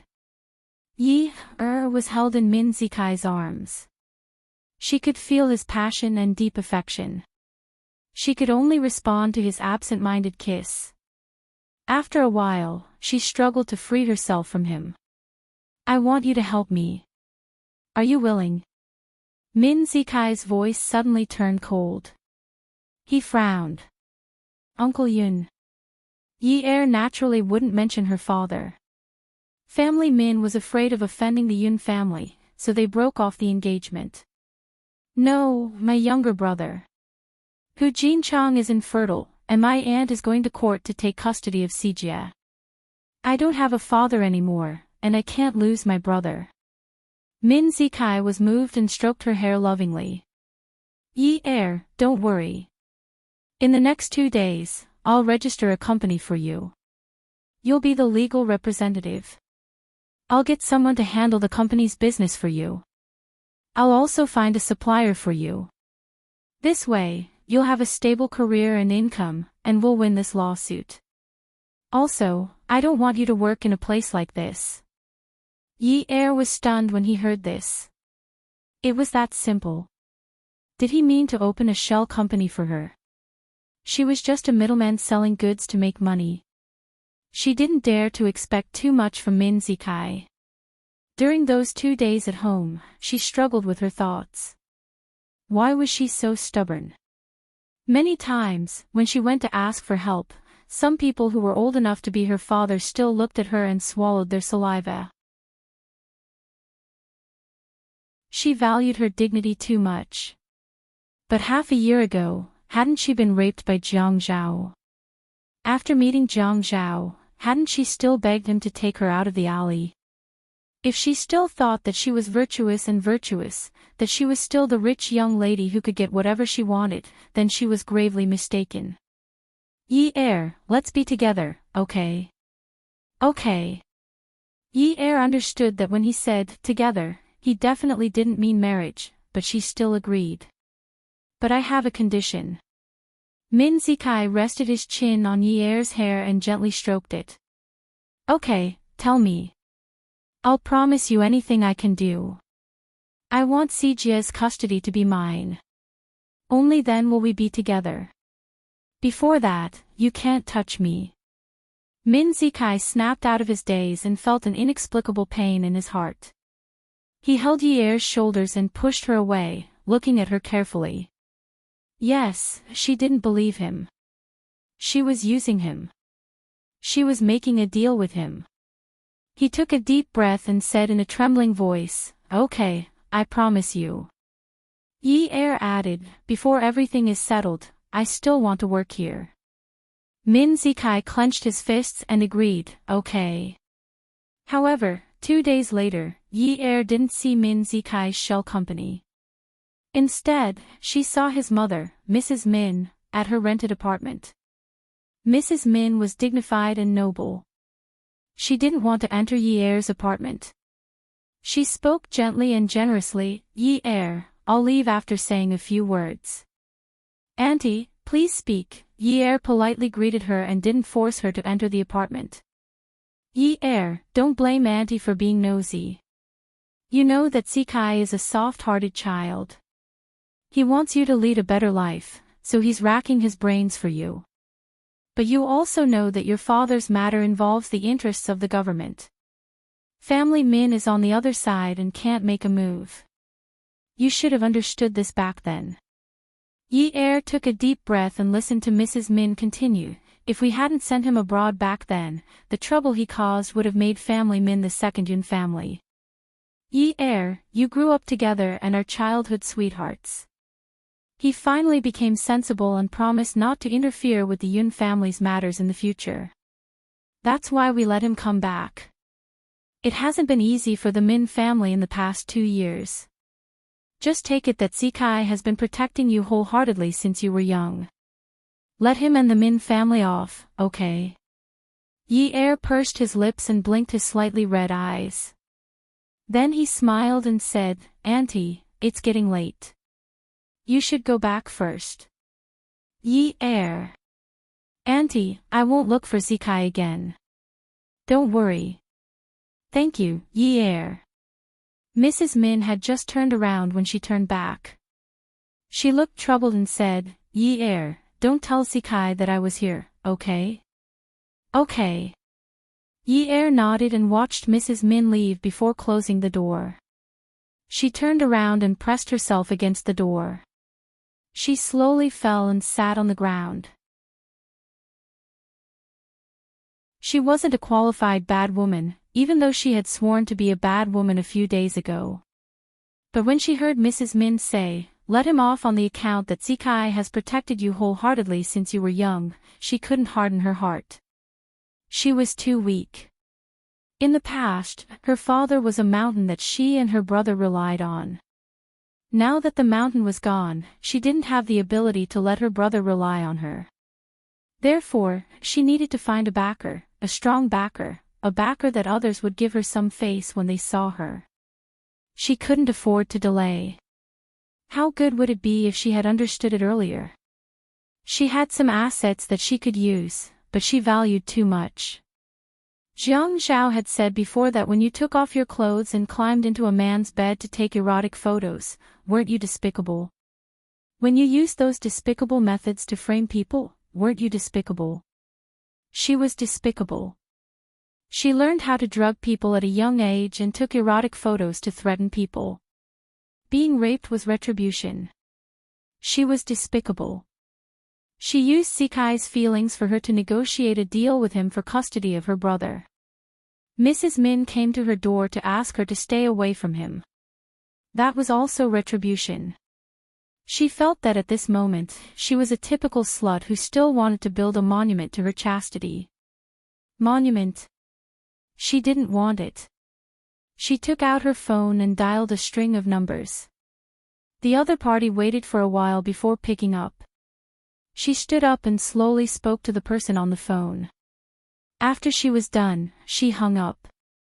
Ye heir stood on the old balcony. The paint on the wall had peeled off in some places, and she could see the sand in the cement. Those peeled-off walls reflected the luxurious life of the past, forming a sharp contrast. She didn't expect to be as rich as she was in the past. She just wanted to be together with her family. Backer. She must find a backer. Even if the world scolded her, you slut. She must also find a backer. At night, the peerless beauty was busy but orderly. Ye heir began to dress herself up delicately. She no longer just went through the motions with the light makeup required by work. She would draw eyeliner, choose a relatively eye-catching lip gloss, and brush her eyelashes with mascara. Every time she gracefully carried a tray to deliver wine, her temperament, which was completely different from the girls who worked in the nightclub, would attract a lot of attention. She knew that after telling Min Zikai that she had severed ties with him and put his phone number on the blacklist, he would definitely come to this place to find her. If she could avoid him, then she would. If she couldn't, then he couldn't blame her. She couldn't possibly quit this high-paying temporary job, right? Although she had expected it, when she saw Min Zikai asking other waiters about her after delivering the wine, her heart still beat unsteadily. Although it was clear, under the dim lights of the nightclub, Min Zikai seemed to feel Ye heir's presence. He turned around and scared Ye heir into running away. The nearest private room was Zhao Jun. She knew that there was no one there today because the princess of this private room hadn't received the notice to start work. Awesome novel, Songshu 566.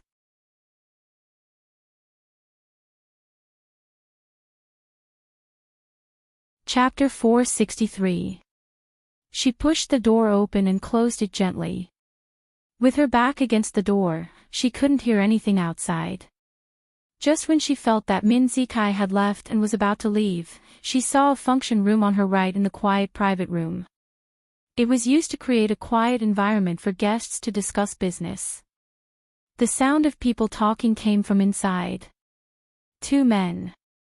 One of them spoke a sentence, while the other spoke after a while. She couldn't hear clearly. In a place like this, the waiters had to be blind and deaf. Otherwise, the consequences would be unimaginable. Realizing that she might be in trouble, she turned around and was about to escape when the tray in her hand fell to the floor in a panic. "Who's there? Who's there?" The two men shouted in unison. Before Yi Er could run, the door to the function room was slammed open. Yi Er's feet were covered in cold sweat. It wasn't because she had met Jiang Zhao, but because she had met Zhuang Yichen the other night but hadn't spoken to him.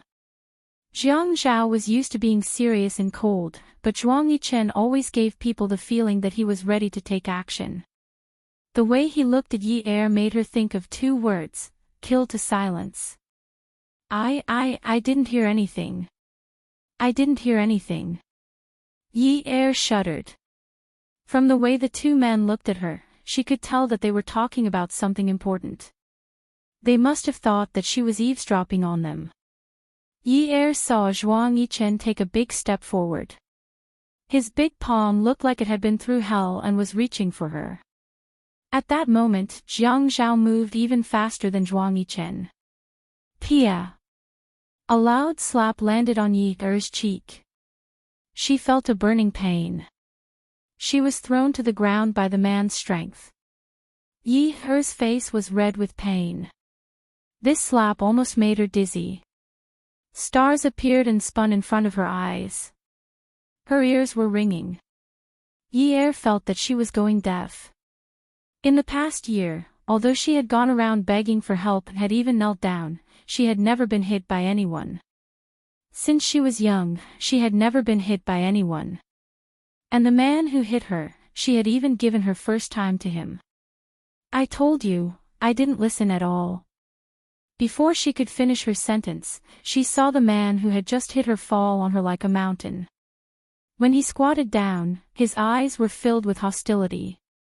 When he pinched her chin and swung his palm over her face, Yi Er couldn't tell if the rust-like stickiness in her mouth came from her throat or from her mouth. "Jiang Zhao. You're so cruel, so vicious." Yi Er wanted to wake up, but she didn't want to. She felt that this society was too realistic, cruel, and detestable. She would rather sleep forever, but what could she do if she didn't wake up? There was still her father and her brother. She tried to open her eyes a little. The color of the coffee was dark brown.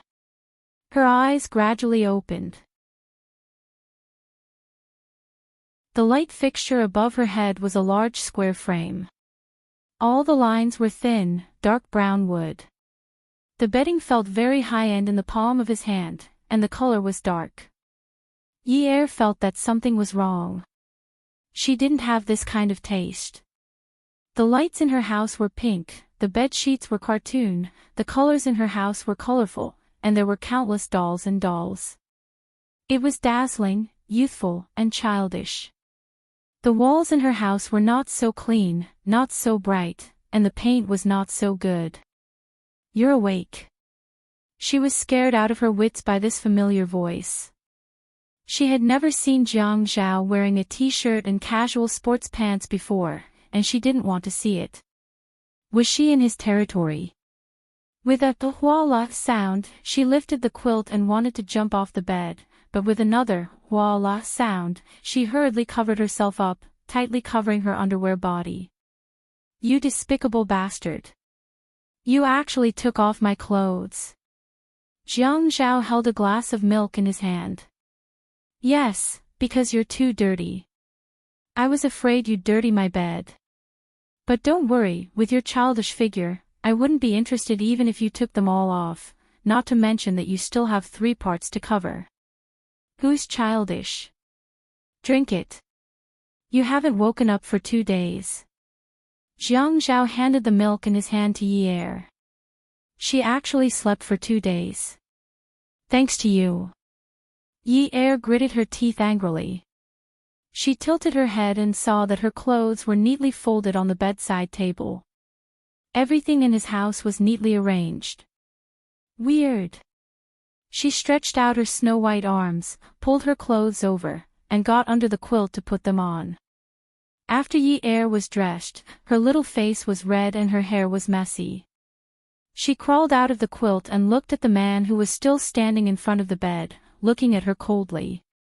He was tall and his gaze was sharp and cold.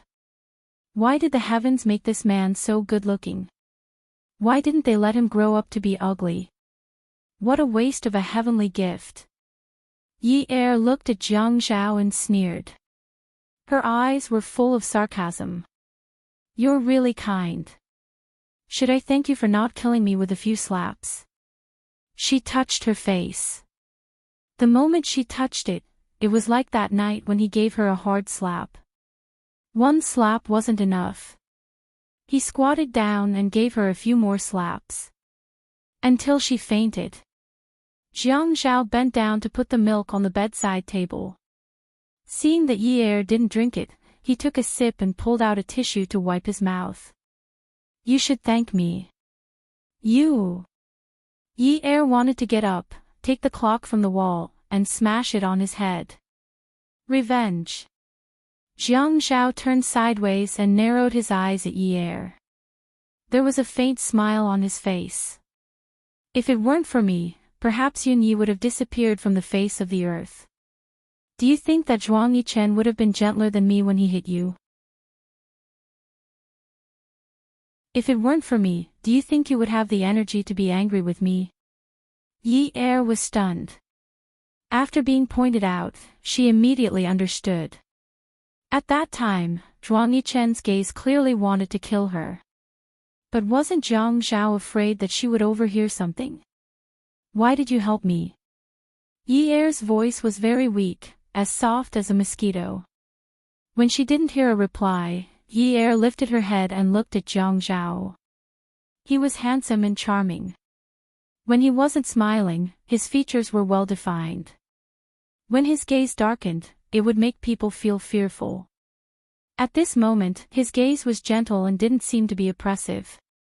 The oppressive feeling was gone, but the words he said were too oppressive. There was also anger, humiliation, and all sorts of negative feelings.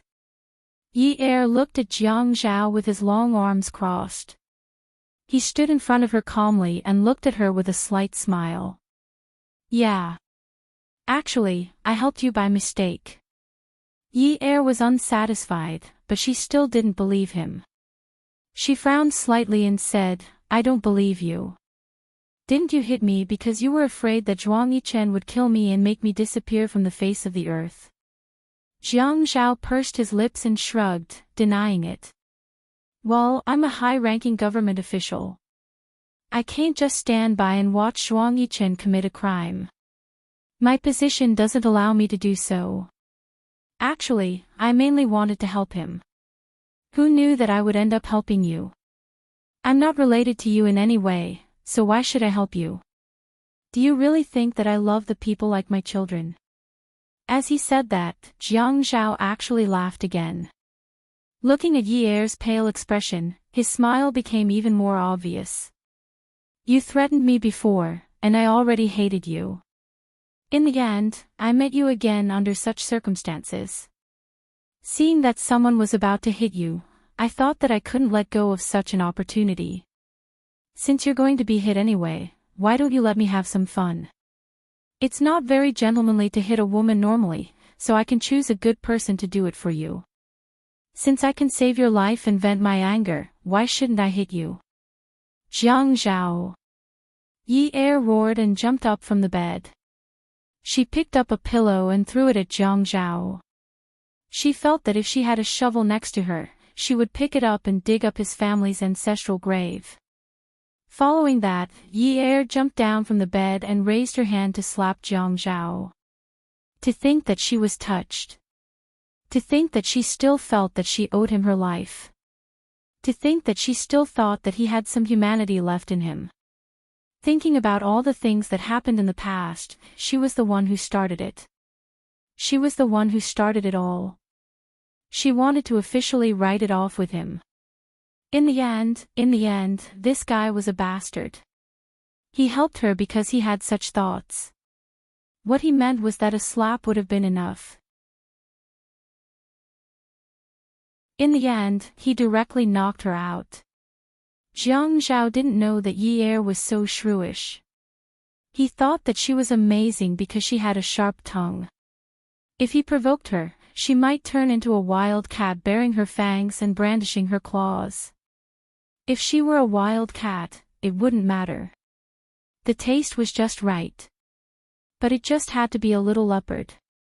This slap was not light at all. It was aimed at the empty space. There were always a few slaps that could land on solid ground. Yo, Yun University Miss is really a martial artist. No wonder you chased after a criminal with your bare hands. Jiang Zhao was a man after all. He dodged Yi Er with a few slaps. The mocking tone in his voice was obvious. Ad. Shinwu 799.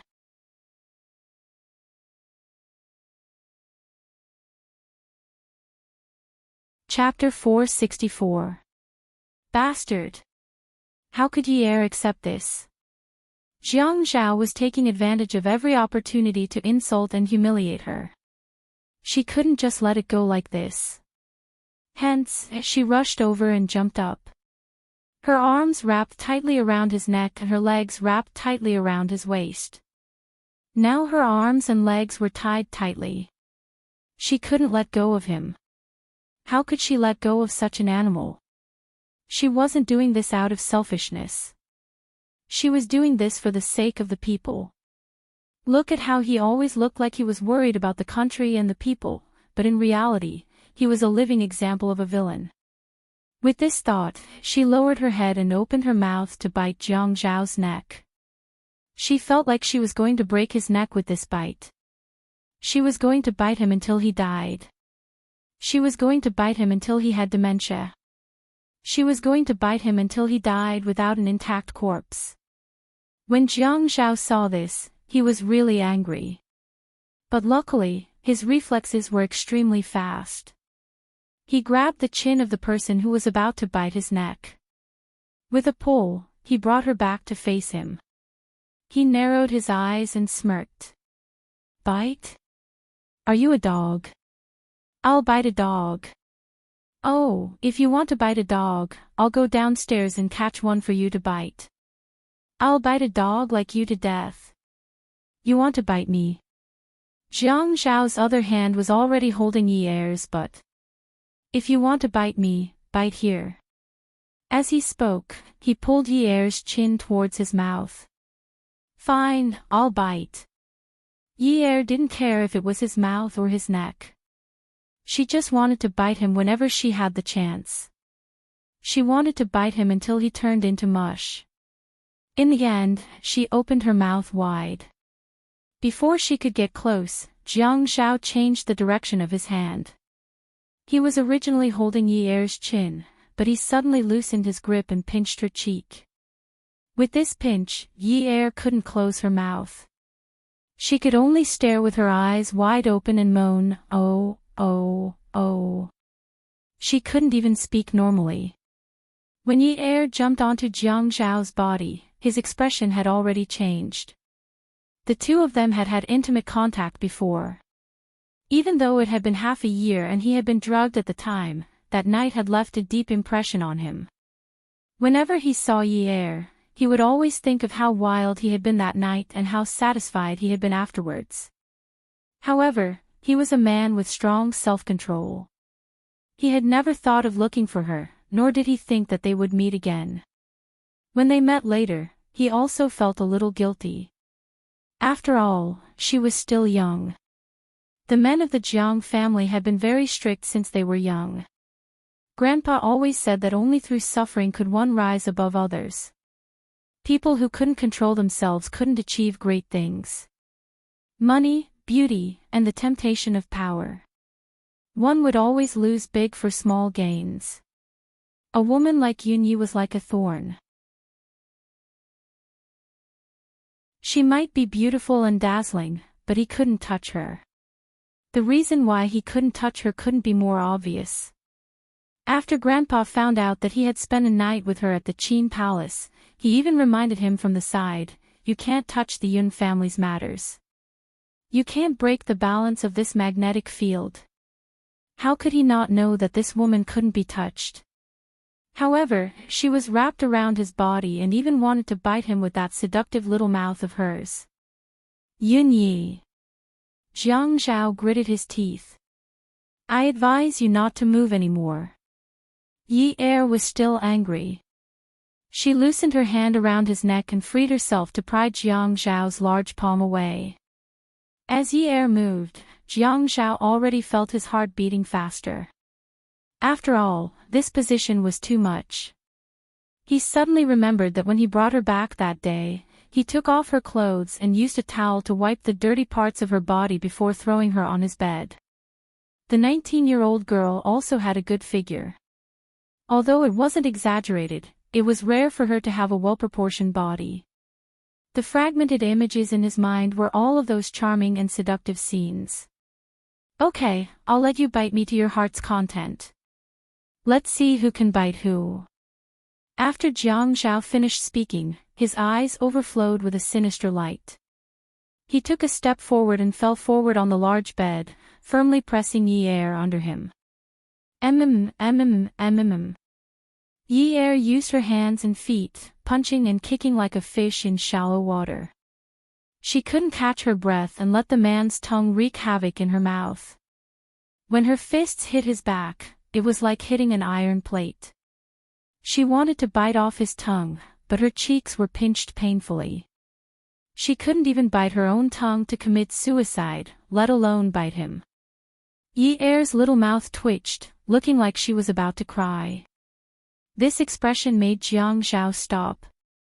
Just as he relaxed his grip, Yi Er took the opportunity to pry Jiang Zhao's hand away. She looked pitiful and said in a sobbing tone, "Uncle, don't be a hooligan." Jiang Zhao frowned. A woman who had slept with him called him uncle. Other than being old, what other hidden meaning could there be? Of course, he was angry. "What? Don't tell me you don't think I'm a hooligan. I remember you always called me a pervert." Seeing that Jiang Zhao's mouth was about to come closer again, Yi Er said anxiously, "But uncle, you should be a hooligan with good manners. You're someone who's educated." Jiang Zhao's expression was still nonchalant. "Of course I understand the importance of cultural knowledge and a modern hooligan. Don't you think I'm a hooligan with good manners?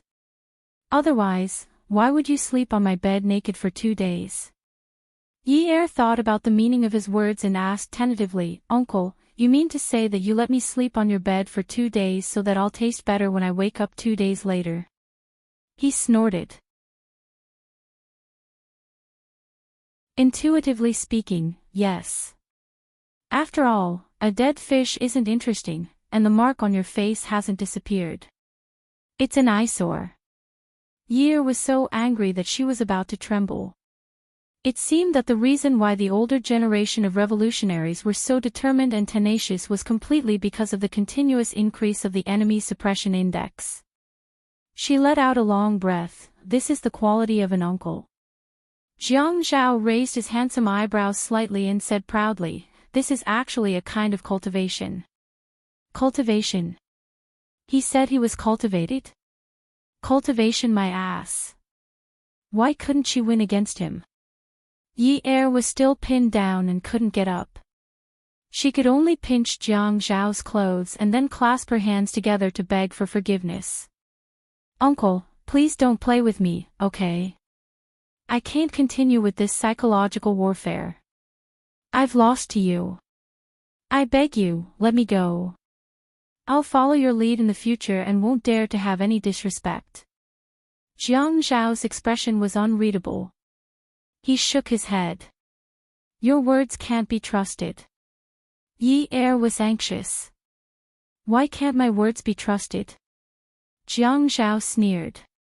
One night, I don't know what happened, but I saved a little B***star's life. That little B***star also said that from then on, I was her benefactor and that she wouldn't retaliate if I hit her or scold her. But you don't know, that little B***star is now riding on my head. Yi Er was wondering why Jiang Zhao didn't just go off with a big bomb and directly transmigrate to the imperial palace to become an official and the head of the eunuchs. He actually called her a little B***starred. But the expression on her face was still obsequious.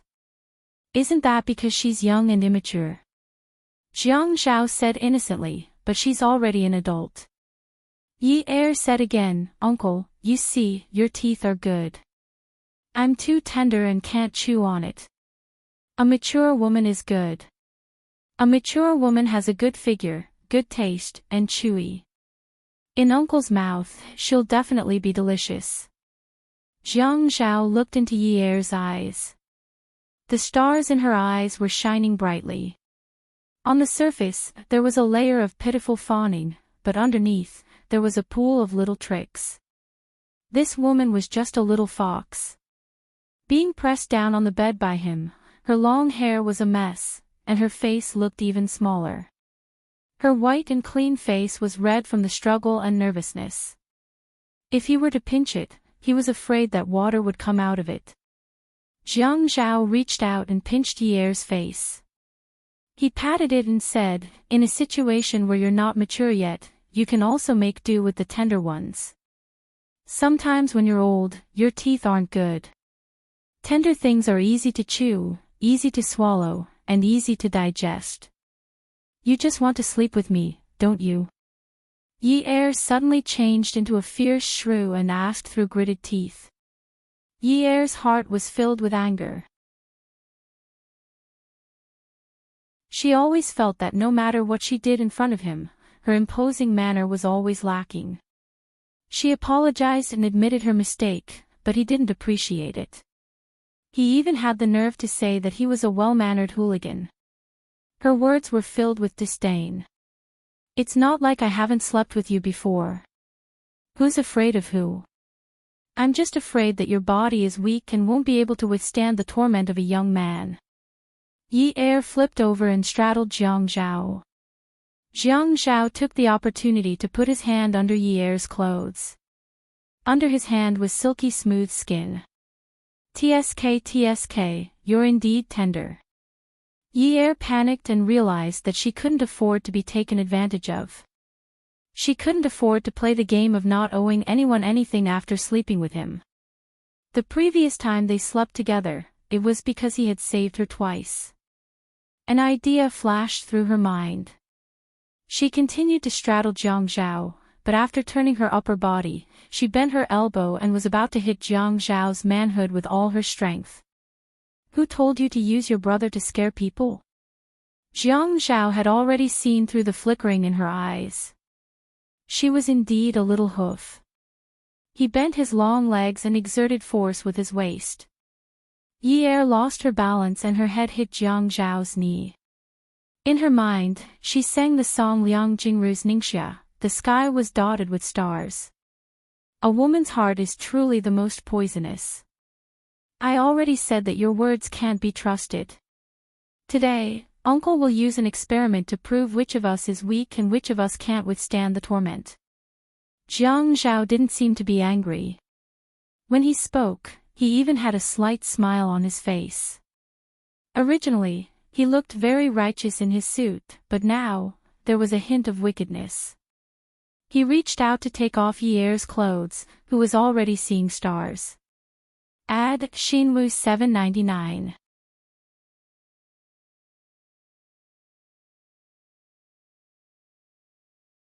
Chapter 465. Impure images flashed through Yi Er's mind. For example, that night when he stripped naked and rode her, his brother saluted her with pride and arrogance. After the pain, she felt a lump in her throat. Why did those inexplicable images suddenly appear in her mind now? Why did she feel like she was looking at Jiang Zhao when he was completely naked? Who was the pervert? At this moment, Jiang Zhao's mobile phone rang. Yi Er regained her senses, and she felt relieved. Jiang Zhao heaved a sigh of relief at the same time. This call came at the right time. He does not want to continue playing with this girl. Jiang Zhao looked at Yi Er cautiously. Yi Er felt a lot more nervous after being stared at. She sat up and watched as Jiang Zhao stood up with a cold expression. He walked to the window and picked up the call. He drew the curtains. The sun was already shining brightly outside, and it rushed directly into the bedroom. Subconsciously, she covered her eyes and rubbed them for a while. Then, she moved her hands away and looked at the back of the person by the window. The sunlight was like a huge lotus, releasing thin strands of water that sprinkled all over his body. In an instant, they blended together and made his silhouette overflow with light. He was tall and straight, with a sense of valiance. Actually, he was not that bad. If he was really that bad, she would hate him like how she hated her youngest aunt, Zhou Yan. She was just a little afraid of him and was not willing to accept it. He answered the call and did not say much. Yes, no. You don't have to worry about this. I know what I'm doing. Yes, I promise. He only said a few words, and it was the same as when she first met him. He was cold and did not know how to joke. Jiang Zhao turned and walked towards Yi Er. Yi Er sat on the bed and moved back a little. After that, she jumped off the bed and stood far away from the bed. She did not want to have a conflict with him. Mayor Jiang, sorry for bothering you for 2 days. I will go back first. The most important thing was to leave this wolf's den. If this continues, Yi Er will not be able to take it. She might not be able to settle her family's matters properly, and she might be sent to a mental hospital by Jiang Zhao. That would not be good. Jiang Zhao bent over and placed his mobile phone on the bedside table. He took off his t-shirt, revealing his toned and perfect body. Yi Er, who only knows how to fantasize about naked men, almost had a nosebleed. His muscles were firm but not fat, tight but not exaggerated. His abdomen area was like a grid, and it went all the way down. You only know how to cherish something after you lose it. Jiang Zhao teased Yi Er, and Yi Er took a while to understand what he meant. Ah. Why don't we continue? At your age, it's normal for you to have feelings of love. Mayor Jiang is so humorous. Ha ha ha. Yi Er laughed. Feelings of love. Yi Er's face had unknowingly turned completely red. However, the age gap between them seemed to be a little too big. Jiang Zhao only glanced at her indifferently, as if there was no interaction between them just now. He said casually, later, take down the bed sheets and blankets and wash them. Don't touch my things. After saying that, he walked to the wardrobe and opened it. Yi Er saw the clothes in the wardrobe were arranged according to the color cards. From dark to light. Feng Yu's long fingers slid across the clothes pole and landed on a light blue shirt. After that, Yi Er watched Jiang Zhao pick a pair of trousers and a tie. He opened the drawer, and all the ties were arranged according to the color cards. Pure color, striped, wavy, dark lines, he should have taken in a lot of things. Everything was arranged so neatly. His bedroom was big, and it was well equipped. She thought he had a special dressing room in his house. There was a soft carpet at the end of the bed. Although it was dark-colored coffee, it felt very clean and comfortable. Although she did not like such dark colors in the past, she still felt comfortable. Looking at the way he picked things was a kind of enjoyment. Don't be fooled by how cool he was when he wasn't smiling. When he lowered his eyes, it was frightening.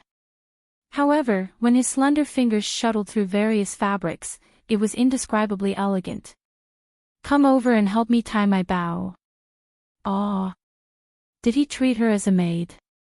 Didn't you say you don't retaliate when I hit you, don't retaliate when I scold you, and only follow my lead? You're not willing to tie a tie. Oh. Yi Er accepted it. She walked over and helped Jiang Zhao tie the tie. Standing in front of him without high heels, she felt that she should be 5 centimeters taller. Is there a washing machine at home? Yi Er asked as she stared at the tie. She should wash the blanket. She slept in his bed. Don't tell me you want to wash it by hand. Yi Er complained. Did this person have to look like he would not stop until he choked her to death? She pulled the knot of the tie in her hand into the right position. Yi Er reached a finger into Jiang Zhao's collar. It shouldn't be too tight. Oh, then I'm done. Do I pull the door open or do I need to lock it with a key? Jiang Zhao walked to the full-length mirror and looked at it with satisfaction. He did not turn his head and only asked calmly, "Are you leaving?" Of course. Was she going to stay here and wait for him to come back and tease her? Now that she thought about it, he must have teased her on purpose. Otherwise, he could have hung up and continued. But he did not. Jiang Zhao walked to the bedside table and picked up the phone. Holding it in his hand, he said in a forceful tone with a hint of warning, "You can't leave. Not only can you not leave, but you can't reject the beauty at work for the next few days. You can't go downstairs either. There's a lot of food in the fridge. Make yourself some food." Yi Er could not help but feel nervous. Why? Jiang Zhao's tone was calm as if he was talking about something trivial. It's not a good time for you to meet Zhuang Yichen. It's also not a good time for people to know that you left my apartment. It's best if you don't cause trouble for me. Her heart trembled. He wants to get rid of me. Jiang Zhao had already reached the bedroom door. When he grabbed the cold handle of the door, he suddenly turned around. He exuded a cold aura that had not been seen in a long time. His eyes were as deep as the sea and there was a hint of coldness in them. He stared intently at Yi Er's eyes and asked coldly, "What did you hear at the door that day?" Yi Er's heart trembled when she recalled Zhuang Yichen's murderous gaze that night. She hurriedly waved her hands and explained, "I really didn't hear anything. I swear. I went in to avoid Min Zikai. Also, your door was closed. The beauty soundproofing was so good. I couldn't have heard anything." Jiang Zhao relaxed his gaze and said, "It's useless for you to say that now. You don't believe me." He had said that her words could not be trusted. Jiang Zhao did not answer her directly. "Whether I believe you or not is one matter. Whether Zhuang Yichen wants your life or not is another matter." Yi Er's face turned even paler. "What serious matter would he want my life for? You're the magistrate. How could you allow him to do this under your nose?" Jiang Zhao smiled and asked in return, "What if he didn't do it under my nose?" Yi Er did not dare to ask in detail. Her father had taught her since she was young that sometimes, the less she knew, the better. Sometimes, she had to pretend not to know even if she knew. Now that it was a matter of life and death, she was already feeling uneasy and did not dare to say more. For some reason, Yi Er was very touched by Jiang Zhao's treatment of her. She lowered her head slightly and asked softly, "Jiang Zhao, you said that you're not related to me in any way. Why are you helping me like this? I've threatened you before and almost harmed you." He let her stay here.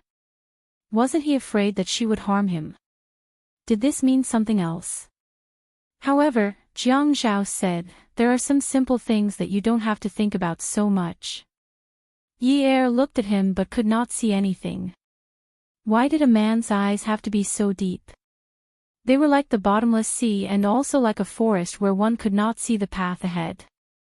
If she continued to look at them, she would be lost. It was really a beautiful forest.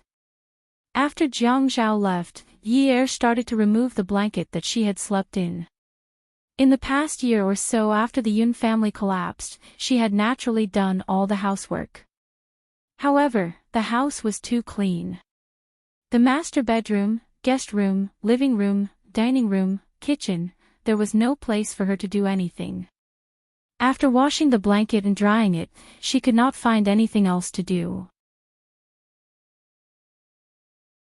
Yi Er lay on the sofa and looked at the clock on the wall.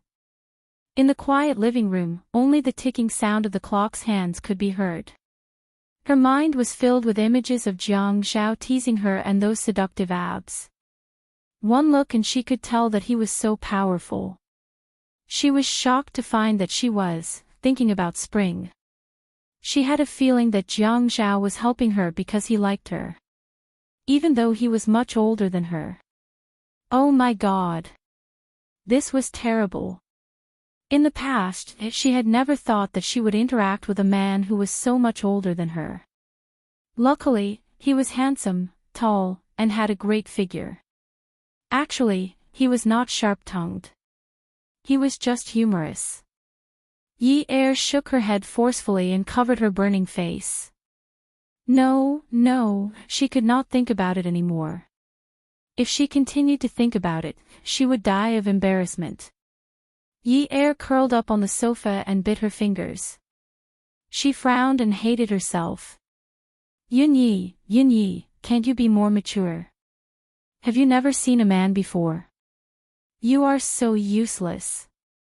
Yi Er thought that Jiang Zhao would come home for dinner, but he did not. She waited until she thought that she was so hungry that she was about to meet the king of hell. Then she made some noodles and ate them. Jiang Zhao did not allow her to leave. She should still sleep in the same place, right? Hence, she rearranged the bed sheets that were full of the smell of the sun and covered them with it. Lying on the bed, Yi Er thought about it. She used to think that Jiang Zhao could not be her backer because she would not be able to get any help from him. But why couldn't she? Having a backer like him was the best. He was handsome, rich, and powerful. Who would dare to not give face to the Jiang and Qin families? If he wanted to protect her, no one would dare to do anything to her. Just like now, if Zhuang Yichen wanted to get rid of her, he could leave her in his house.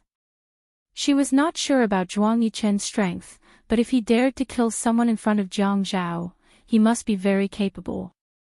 But wasn't the second young master of the Zhuang family not favored? Could it be that the rumors were wrong? Jiang Zhao and Zhuang Yichen seemed to have a special relationship. Were they plotting something that night? Were they afraid that she would overhear something that made Zhuang Yichen want to kill her? Could it be that there was a secret between him and Jiang Zhao? Awesome novel, Hongcha 866.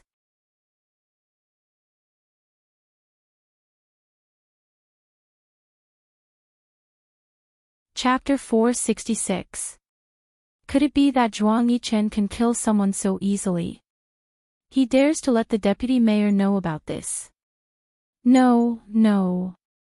Jiang Zhao had said that Zhuang Yichen does not have to do this under his watch. That means Jiang Zhao did not participate in this and did not see it. That means he can ignore it. Is this what he means? When Yi Er thought of this, she did not dare to think further. She felt a chill down her spine. Seems like it will be hard for her to stay alive if she goes out like this. She still needs to bring her younger brother to visit her father on Saturday.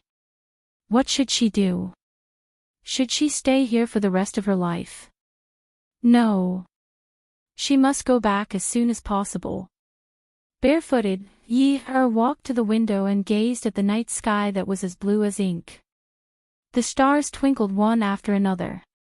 She suddenly felt that she was just a star in the vast universe, the kind that couldn't reflect the sunlight.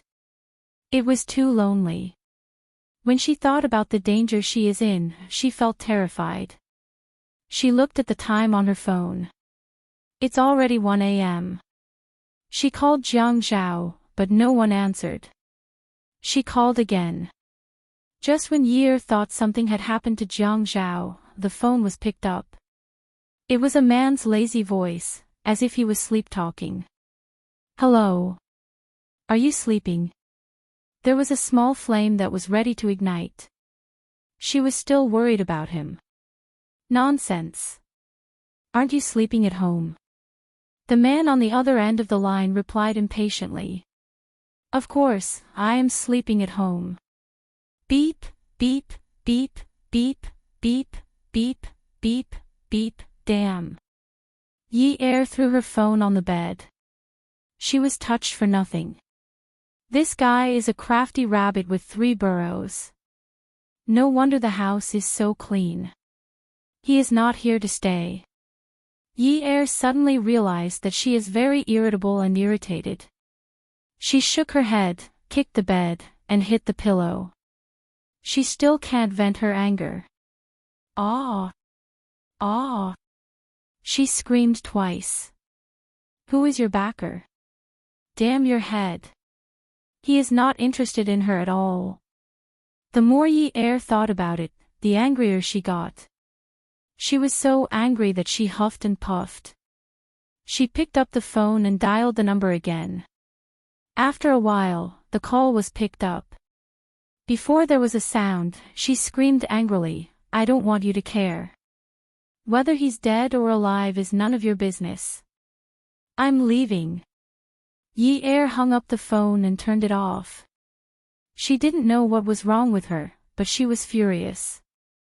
Although she said that she was leaving, she put on her clothes and combed her hair slowly. After tidying up for an hour, she finally finished putting on her clothes. What did he think he was? A bunch of old bones. She didn't even like him. Humph.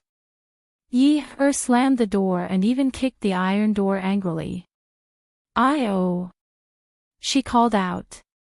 How silly. Did she forget to wear her sandals? Idiot. After leaving the neighborhood, Yi realized how willful she was. It was not just expensive to go back in the wilderness. There weren't even any taxis. But he couldn't go back to Jiang Zhao's house. The door was locked. Should he go back and squat at the door? How embarrassing. It was late at night in the middle of summer in the suburbs. It wasn't stuffy at all. Instead, it was pleasantly cool. The chirping of insects was endless. But the more it was like this, the quieter it was. Yi couldn't help but look around. The thumping sound in her heart had already drowned out the chirping of the insects. This place was in the northern suburbs. She lived in the west. How long would she have to walk? Moreover, there was a stretch of road without any buildings. It was too scary. There were a few cars parked by the roadside. It was a black mid-range car. There were 2 men in the driver's seat and the passenger's seat. One had a full beard, and the other had a short scar on his nose. They didn't seem to be resting. Their gazes were like nighthawks searching for their prey. It made one nervous. The car window was open 3 fingers wide. Yi had just walked over when the man with the short scar lifted his chin at the man with the beard. Boss said that we can't dirty this place. The man with the beard stared at the rearview mirror with murderous eyes and nodded. The more Yi walked, the more flustered she became. She couldn't take it anymore. She really didn't dare to walk at night. It was too scary, especially after the incident of her bag being robbed. Behind her, she heard the sound of a car engine revving. Thinking it was a taxi, she was overjoyed. She walked to the road and was about to turn around to hail a taxi. But when she saw that it wasn't a taxi, she put down her hand. But the car suddenly sped up and charged straight at her. No, the car's license plate was blocked. Yi's heart was beating wildly. She was so nervous that her fists were trembling. She took a deep breath, turned around, and ran. Jiang Zhao was right. It was so late at night and so empty. The car could make a turn in one go. She wanted to find a place with a ladder to run, but she couldn't find one. She was even more scared than when she met the robber last time. She knew that the person she had inexplicably provoked this time wasn't ordinary. As she ran, she turned on her phone. Before the music on her phone could finish playing, the rumbling sound of the accelerator came from afar. A bunch of bright headlights shone on her, and she instinctively raised her hand to block them. The car was also driving very fast. When it stopped beside her, Yi Er almost thought that she had been hit from both the front and the back. Yi Er was so scared that she didn't dare to move. She heard the sharp sound of brakes not far behind her. She turned around and saw that the car that was rushing towards her had come to an emergency stop. Jiang Zhao slammed the car door and got out. When he looked at Yi Er felt that it wasn't Zhuang Yichen who wanted to kill her, but Jiang Zhao who wanted to kill her. She had seen Jiang Zhao's car before. It was an Audi issued by the company. This time, he was also driving an Audi, but it wasn't an ordinary Audi. It was an A8. Her wrist was almost crushed. After the car door was pulled open, Yi Er was violently thrown into the car. Jiang Zhao got into the car and slammed the car door. He didn't start the car. Instead, he turned sideways and reached out to grab Yi Er's neck, who was still gasping for air. The evil spirit's fierceness surfaced in his eyes again. He said fiercely, "Yun Yi, I'm warning you. If you want to die, then go and die far away. Get out of Haiqing and die. Don't King cause me trouble." This was the first time Yi Er had heard Jiang Zhao scold someone, and he used such a fierce attitude. He actually told her to go and die. Go and die far away.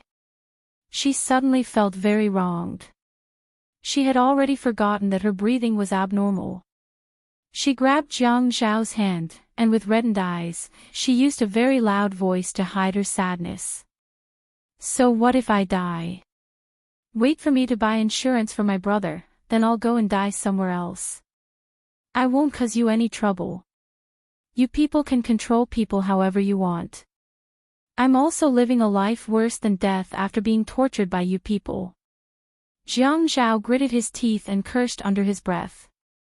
His large hand flung Yi Er's neck away, and he looked at the mid-range car in the rearview mirror. He took out his cell phone and dialed a number. He glared at Yi Er, and Yi Er didn't dare to make another sound. Jiang Zhao's face seemed to be wearing a thick metal mask. There was no warmth, only coldness. He held the phone and said in a deep voice, "I said I'd guarantee it, but you actually asked someone to come here. It looks like my reputation is really worthless. This won't do. I have to hear your promise." Jiang Zhao hung up the phone and didn't say anything. He kept staring at the rearview mirror until he saw the car turn around and leave. Only then did he start the car. The car stopped in front of the old residential area. The man didn't look at the person beside him and said coldly, "You can go to work tomorrow as usual. Without instructions to clean and serve the private room, employees are forbidden from entering, right?" Yi Er nodded hesitantly. "Get out of the car." Before she could say thank you, Yi Er was already chased out by Jiang Zhao. It looked like he hated her very much. Yi Er tossed and turned all night and didn't sleep well. Early the next morning, she received a court summons. Looking at the contents of the summons, it turned out that Zhou Yan was also afraid of changes.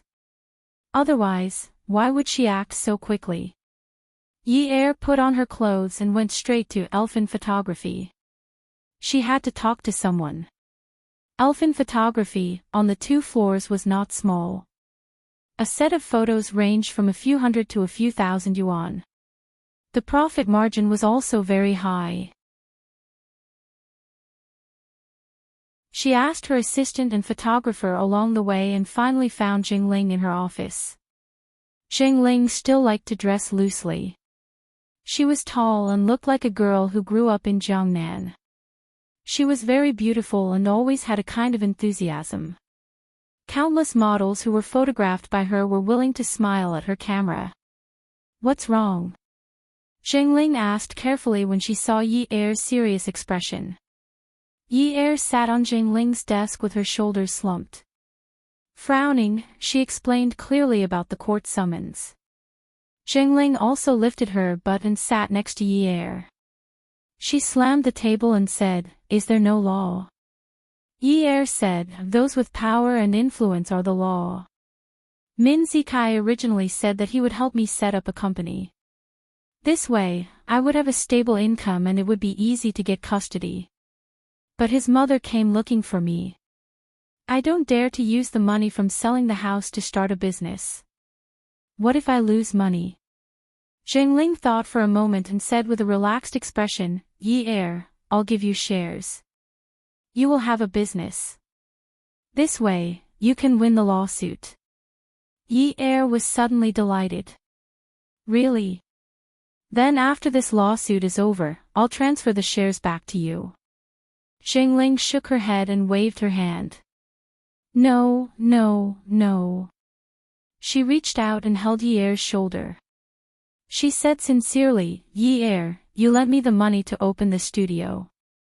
In the beginning, I said that I would let you invest in it, but you refused. I've always wanted to help you, but every time, I've been more of a hindrance. If I can help with CG's matter, I'll feel better." Yi Er refused to accept it no matter what. Jingling jumped down from the table and flared up. "Yun Yi Er. Our family is already doing very well. Why are you so stubborn?" At this moment, the half-closed door was pushed open. It was Mother Zhang. When she saw Yi Er, the smile on her face grew to the corners of her eyes. "Yi Er, it's great that you're here. Auntie made stewed meat with bamboo shoots for lunch. Let's eat together." Mother Zhang turned her back to Yi Er and glared fiercely at Jingling. Jingling immediately felt extremely awkward. Jingling wanted to pretend that she didn't see it, but Mother Zhang pulled her into the room. She could only smile apologetically at Yi Er. Mother Zhang smiled eagerly at Yi Er. "Yi Er, wait for Auntie. Say a few words to Ling Ling." Yi Er smiled and nodded. Then she heard Jingling trying her best to lower her voice. "Mom, what are you doing?" "What am I doing? If I didn't come, would you have given this studio to someone else?" "Ha!" Jingling was frustrated. "How is that giving it away?" "I'm just giving Yi Er some shares. This way, she will have an income and CG's problem will be solved."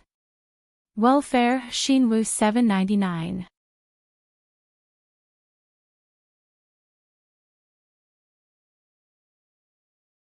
Chapter 467. Mother Zhang spat. "Give her some shares? Ha! You make it sound so easy. Don't think that I don't understand just because I'm uneducated. Do you think shares are something that can be given out so casually? If I give it to you, you'll have to give her dividends every year. I'm your biological mother. Why don't you treat me better?" "Ha!" Jingling said confidently, "Yi Er needs money now. Sharing the money can help her. There's nothing wrong with that. Do you think you can help the Yun family just because you want to? Have you forgotten how the Bureau of Industry, Commerce, Taxation, Fire, and Labor came looking for you half a year ago? I told you that it must be Yun Ye's bad luck, but you still fought for it. When the time comes, you won't even have porridge to drink. Let's see what you can use to show off." "Mom, have you forgotten how I started? I haven't even finished my first year of high school and you can't afford it. Even when I found an 800 yuan job, people complained that I didn't have a diploma. If Yi Er hadn't lent me money back then, we would still be living on welfare. How would we have the money to buy a house and a car? Mom, you can't forget your roots. You can't be ungrateful. Zhang Ling's heartfelt words didn't move Mother Zhang. Instead, her words became sharp. She deliberately looked outside and said in a strong voice, "Forget your roots." What roots? Didn't you already return the money to her? It's not like you cheated her of her money. What's more, was money enough to start a photography studio? Your mother woke up early and worked late every day to save money for you. Who cleaned the place in the beginning? Who cooked for your employees? Was it all thanks to her alone? She lent you money because she pitied you. What was 1,000,000 yuan to her in the past? She was just giving alms to beggars. She used to give alms to you. Now that you're capable, you want to give alms to her. She might not even appreciate your kindness. Clang, there was the sound of something falling outside. Mom, stop it. Zhang Ling's expression changed drastically. She quickly walked out of the room and realized that there was no one outside. She turned to her mother and shouted rudely, "You've gone too far. Why is it that her kind help is so unbearable in your mouth? You think you're doing well now, but it's all because of your own ability. Let me tell you, even if you're poor and rich, you won't last forever. Yi Er can't be like this for the rest of his life. There will be a day when you need help, just like in the past. You traitor." Mother Zhang was so angry that her face turned pale. She raised her hand and was about to slap Zhang Ling. Yi Er ran out of sprite photography with shaky steps. She felt an indescribable pain in her heart.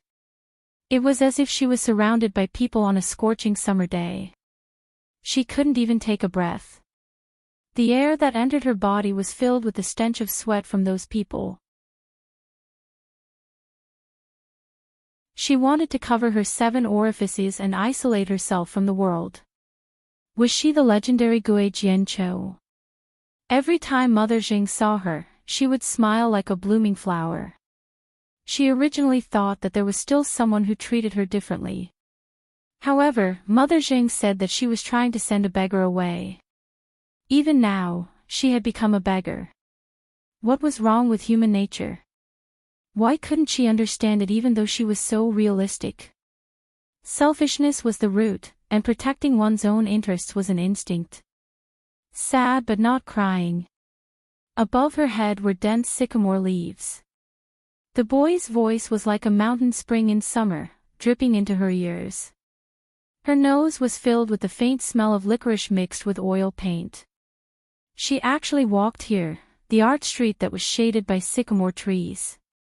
People who sold calligraphy and paintings were the most popular. Yi Er turned to look at the boy and smiled. "I haven't met anything that can make me so sad that I have to cry." The sunlight that leaked through the gaps of the leaves shone on the boy's head. He stood in front of the drawing board. He was tall and slender, with fair skin and elegant facial features. He was wearing a cotton short-sleeved white shirt and light-colored thin jeans. He was so beautiful that he looked refined. His body was stained with fine paint, but you would think that he was exceptionally clean. What kind of family could raise a boy with such a pair of eyes? They were clear and pure, as if they were not tainted by the mortal world and did not understand filth. It made people jealous. The boy bent over to wash his hands in the bucket. He had a nobility that did not match a poor artist. He spoke slowly, "I haven't seen you here in a long time." Yi Er stood on her tiptoes and looked at the work on the boy's drawing board. "Yes, I've been busy recently. Have you sold your paintings?" The boy turned to pack up the drawing board. "I can't meet such a generous customer like you who doesn't know how to appreciate things." Yi Er chuckled. "Artists really don't know how to do business.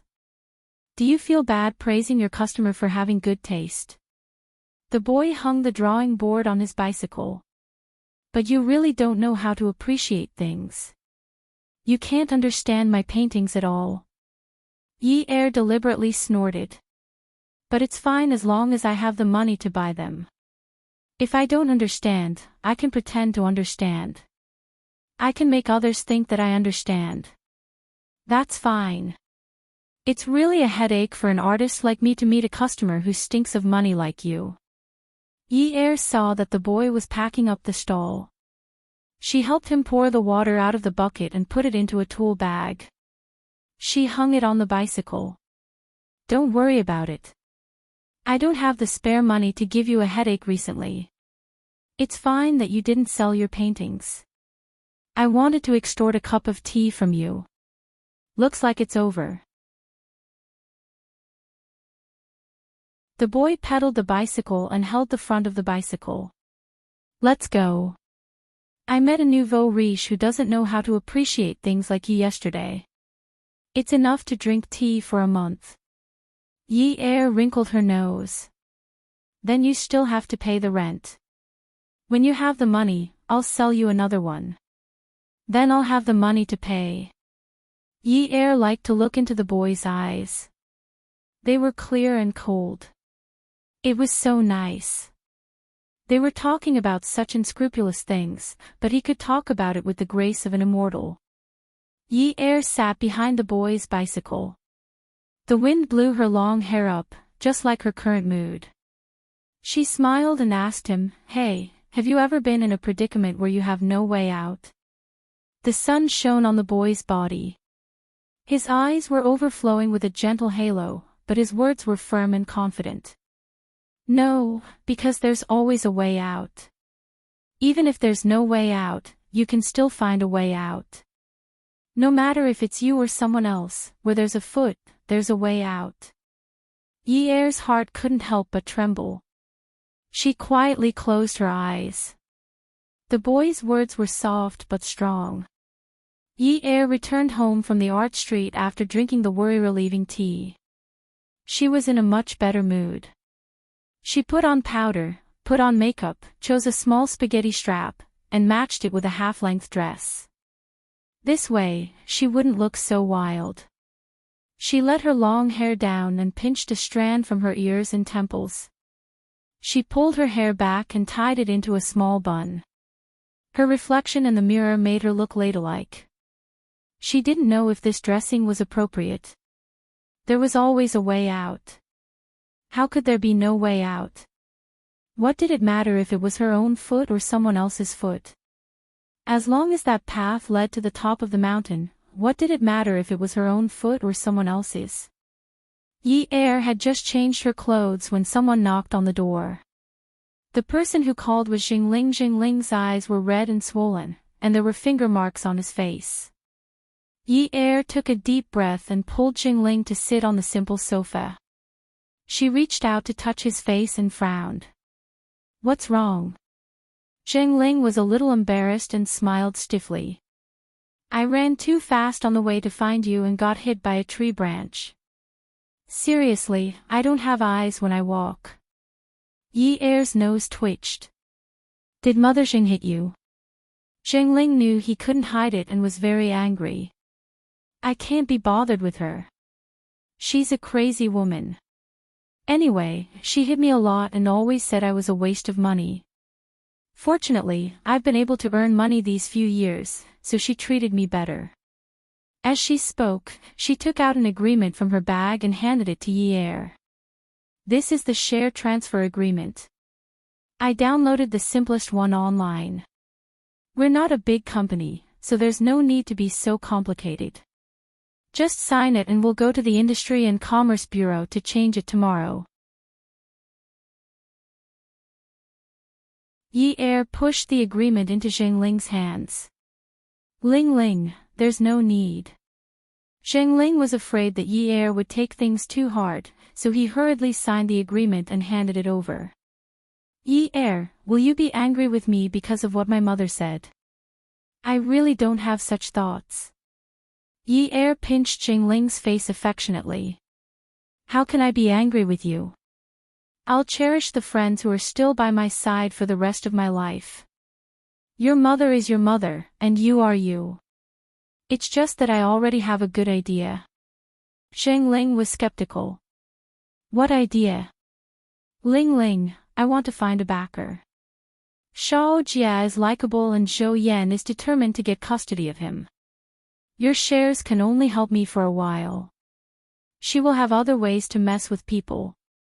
But if I have a backer that even Zhou Yan is afraid of, then Shao Jia and I will be able to live peacefully. Zheng Ling's eyes widened. You're saying you want to find a sugar daddy? Yi Er smiled nonchalantly. Sugar daddy. To me, sugar daddy is useless. Then what is it? Yi Er thought about it and hesitated. It might not work now, but regardless of whether it works or not, I have to give it a try. I'm not telling you now for your own good. Don't ask me too much. After the incident with the photo, she didn't dare to drag Zhengling into this. Who knew what the outcome would be? Usually, there wouldn't be any guests at Peerless Beauty's party at 5:30 p.m. However, in Zhao Jun's private room, the dice were colliding violently in the dice cup. Zhuang Yichen looked up and the dice cup clanged on the table. He picked up a few dice and threw them at the two men standing opposite him. These two men were the ones who had hit Yi Er with their car, Scarface and Beard. Good for nothing. With a roar, he pursed his thin lips and snorted, I told you not to dirty that place. How dare you act on your own initiative and hit someone with your car? Who gave you the guts? Zhuang Yichen's short hair seemed to have stood up. He stood up and his black shirt made him look even more intimidating. The man whose forehead was bleeding from the hit didn't dare to make a sound. The two of them originally looked fierce, but at this moment, they looked humble and timid. Zhuang Yichen was annoyed that he tried to contact Jiang Zhao, but the other party didn't pick up his call. They had a tacit understanding, so he told his men not to do anything in Jiang Zhao's area. In the end, these two men couldn't keep their cool. He didn't expect that Yi Er would provoke Jiang Zhao. Scarface saw the tense atmosphere and mustered up his courage. Boss, where is the person we offended? Let's go and apologize. Zhuang Yichen glared at Scarface. Apologize? Are you worthy? If you dare to act on your own again, I'll cripple you. Get out. The two of them quickly ran out of the private room. Zhuang Yichen didn't expect that he and Jiang Zhao would be at odds over Yi Er. This girl was quite capable. Come and see. Hongcha 866.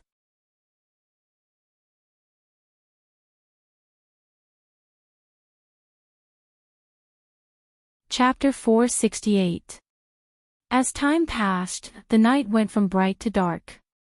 It was past midnight. When Jiang Zhao returned home, there was something curled up in front of his door. It was a small thing. Her hair was disheveled, and she was hugging her knees as she slept against the door frame. Next to her was a thermos. He squatted down and tilted his head to take a look, but her face was buried and he couldn't see. She had attended a dinner party, so her mind wasn't very clear. He suddenly felt playful. The ghost is here. He purposely made it sound like he was scared and shouted into Yi Er's ear. In his impression, little girls were all afraid of ghosts. However, the girl didn't panic. Instead, a slap flew over and an impatient roar like she was sleep-talking. Get lost. Why are you screaming like a ghost? Can't you let me sleep? After roaring, she continued to dream. Yun Yi. Luckily, he blocked it with one hand. Otherwise, he would have been disfigured by that slap. Yi Er felt that something was wrong when she heard the voice. She immediately looked up. Her sleepiness was gone. She swore that it wasn't intentional. At this moment, she could only pretend to be innocent. When she stood up, she patted her long skirt. Standing there, she was reserved and dignified like a lady from a respectable family. Her pink lips, white and slender neck, elegant chin, and the little spaghetti strap neckline bloomed with seductive charm. The tight elastic fabric wrapped around the exquisite and delicate curves of a young woman. Jiang Zhao wasn't too happy about being almost hit. "What are you doing here? Didn't you go to work last night?" "I'll go back to work next week. Anyway, I'm just a temporary worker. I made some soup today to thank my benefactor." Yi Er saw Jiang Zhao's hesitant expression and added, "Don't worry, I didn't poison it." Jiang Zhao didn't know whether to laugh or cry. Did all girls like to watch transmigrations nowadays? Wouldn't it be awkward for her to call him benefactor all day long? He felt so awkward when he heard it. After he opened the door, Yi Er followed him in. He changed his shoes behind Jiang Zhao and placed the thermos on the dining table. Jiang Zhao sat down on the sofa and turned on the air conditioner with a beep. He took off his tie and rolled up his sleeves. Yi Er went to pour a glass of water for Jiang Zhao with ease. When she handed it to him, she bent over, and her long hair cascaded down her back. The relaxing elan with the faint fragrance of jasmine rushed into Jiang Zhao's nose unscrupulously. Her silky hair brushed against the back of his hand, tickling his heart. The neckline of the suspender belt was not too low. Even if she bent down, it was impossible for the man sitting in front of her to covet the real content. Jiang Zhao's Adam's apple rolled uncontrollably as he took the cup. Yi Er knelt down beside Jiang Zhao's feet. The man leaned casually on the sofa, and even the corners of his mouth were curled up casually. She couldn't guess what he was thinking. Fortunately, she didn't think of guessing his thoughts. She took out her wallet from her shoulder bag and took out a gold bank card. She held his hand. He paused, but she didn't let go. She put her hand that was holding the gold card in his large hand, and then held his hand tightly with her other hand. Their hands overlapped, and it was impossible to tell who was wrapped around who. She was humble and begged in a low voice, "Help me with my brother's matter. I beg you." Jiang Zhao's hand was held by Yi Er just like that. He never knew that she had such a submissive side. He lifted her chin with his empty hand and made her look at him. He looked at her condescendingly. The way she was dressed today really made her look as gentle as water.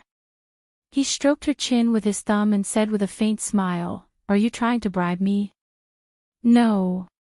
No." Yi Er stammered.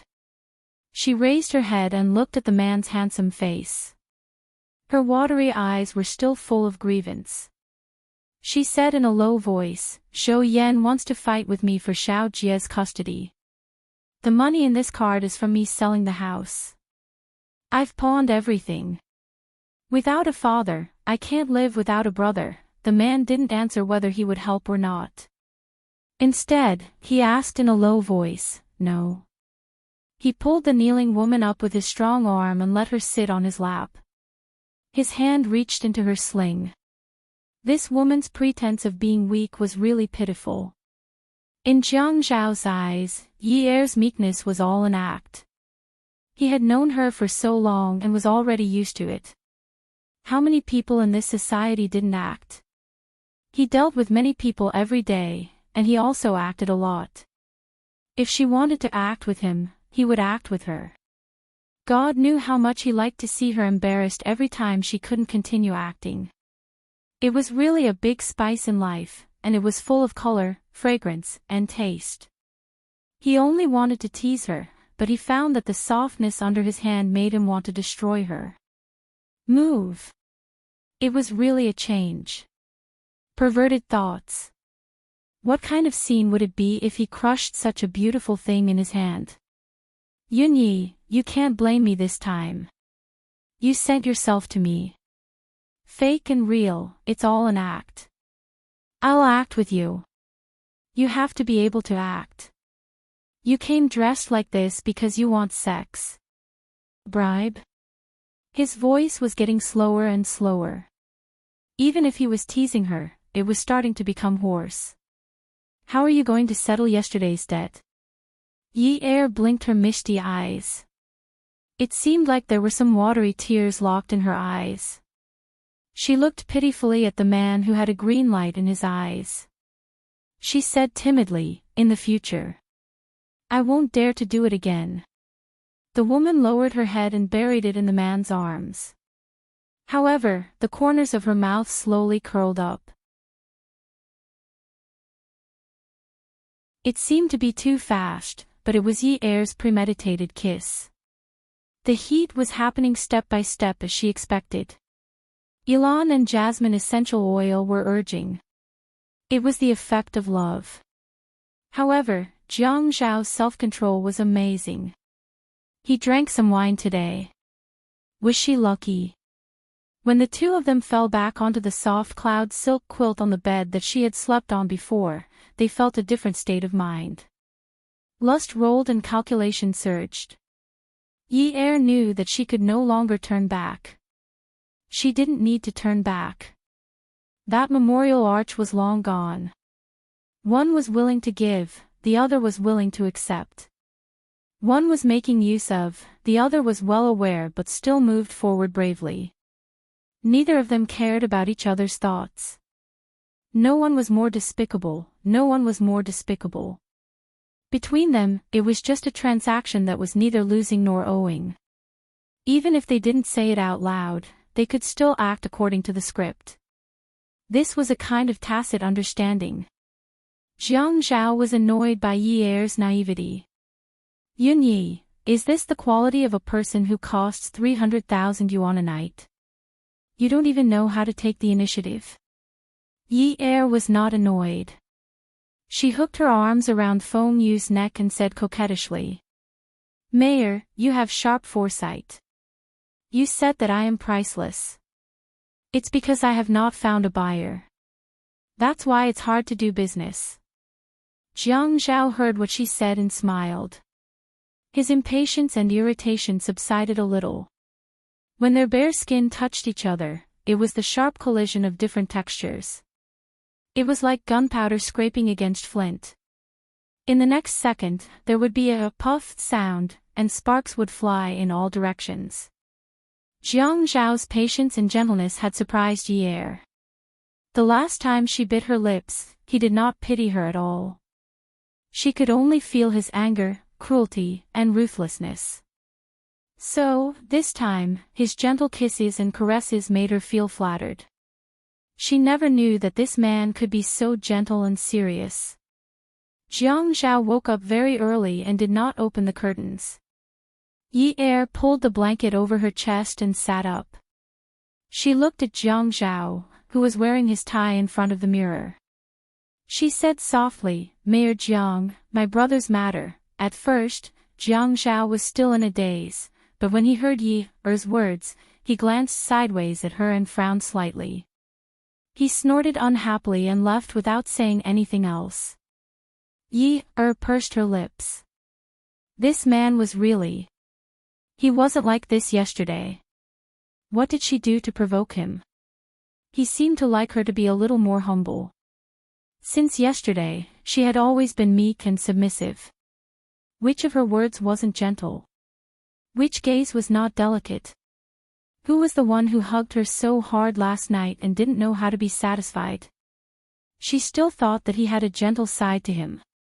So, he had thrown away his gentle side the moment he got out of bed. Stinky man. Why was he so arrogant? City Government Office Building. Jiang Zhao returned to his office and took off his suit jacket. He passed it to his secretary, Lu Qing, and walked towards his desk. Although the color of the office was dark, the lines were clean and simple. It made the office look young and energetic. This was Jiang Zhao's style. As soon as he sat down, he looked at the pile of files in front of him without raising his head. He pulled open the drawer under his elbow and took out a black fountain pen. He removed the pen cap and held it in his hand, which made his fingers look even more slender and long. "Help me make an appointment with Director Lin from the court tonight," Jiang Zhao said calmly. Lu Qing hung up Jiang Zhao's suit jacket and returned to his office. "Okay. I will do it now. Lu Qing had just left Jiang Zhao's office when he bumped into the youngest daughter of the provincial party committee's secretary, Tsing Tingting. Tsing Tingting had shoulder-length black hair. She had a graceful figure and a beautiful face. She was dressed in a purple dress. She looked beautiful and virtuous. Wherever she went, people would praise her. Secretary Tsing's youngest daughter was a real lady from a prestigious family. But every time Lu Qing saw her, he could not admire her. This woman was not easy to deal with. Boss did not want to offend people, but he had to serve them. Miss Tseng, you're here, Lu Qing greeted Tsing Tingting with the right amount of warmth. Tsing Tingting was calm. Hello, Secretary Lu. Where is your boss? There was an unspoken title for superiors in the government. If there was a bigger stage behind, then that stage would be the big boss. Boss is busy. Then please tell him that I want to ask him out for dinner tonight. Tsing Tingting did not know how many times she had been rejected by Jiang Zhao. She could not figure out his character, but she did not want to lose face. Lu Qing smiled. Miss Tseng, it's not like you don't know. When boss is busy, no one can disturb him. Miss Tseng, if you want me to lose my job, you have to find me a place to eat porridge first. Tsing Tingting laughed. Then you can be my father's secretary. Lu Qing helplessly said. Miss Tseng gave me a bowl of porridge. It's too hot. I can't eat it. If I force myself to drink it, I'm afraid my throat will rot. The office door opened. Jiang Zhao stood there. He was tall and slender. He chuckled. That's great. If Lu Qing can directly become the secretary of the provincial party committee, it will be an honor for our municipal government. I have to call Secretary Tseng and ask him if he asked Miss Tsing to bring the letter. Tsing Tingting didn't mind that Jiang Zhao was deliberately keeping a distance from her. She gently combed her hair beside her ear with her fingers, walked to Jiang Zhao's side, and said in a flirtatious voice, You're so boring. It's just a meal with me. Are you afraid that I'll eat you? Awesome novel, Songshu 566.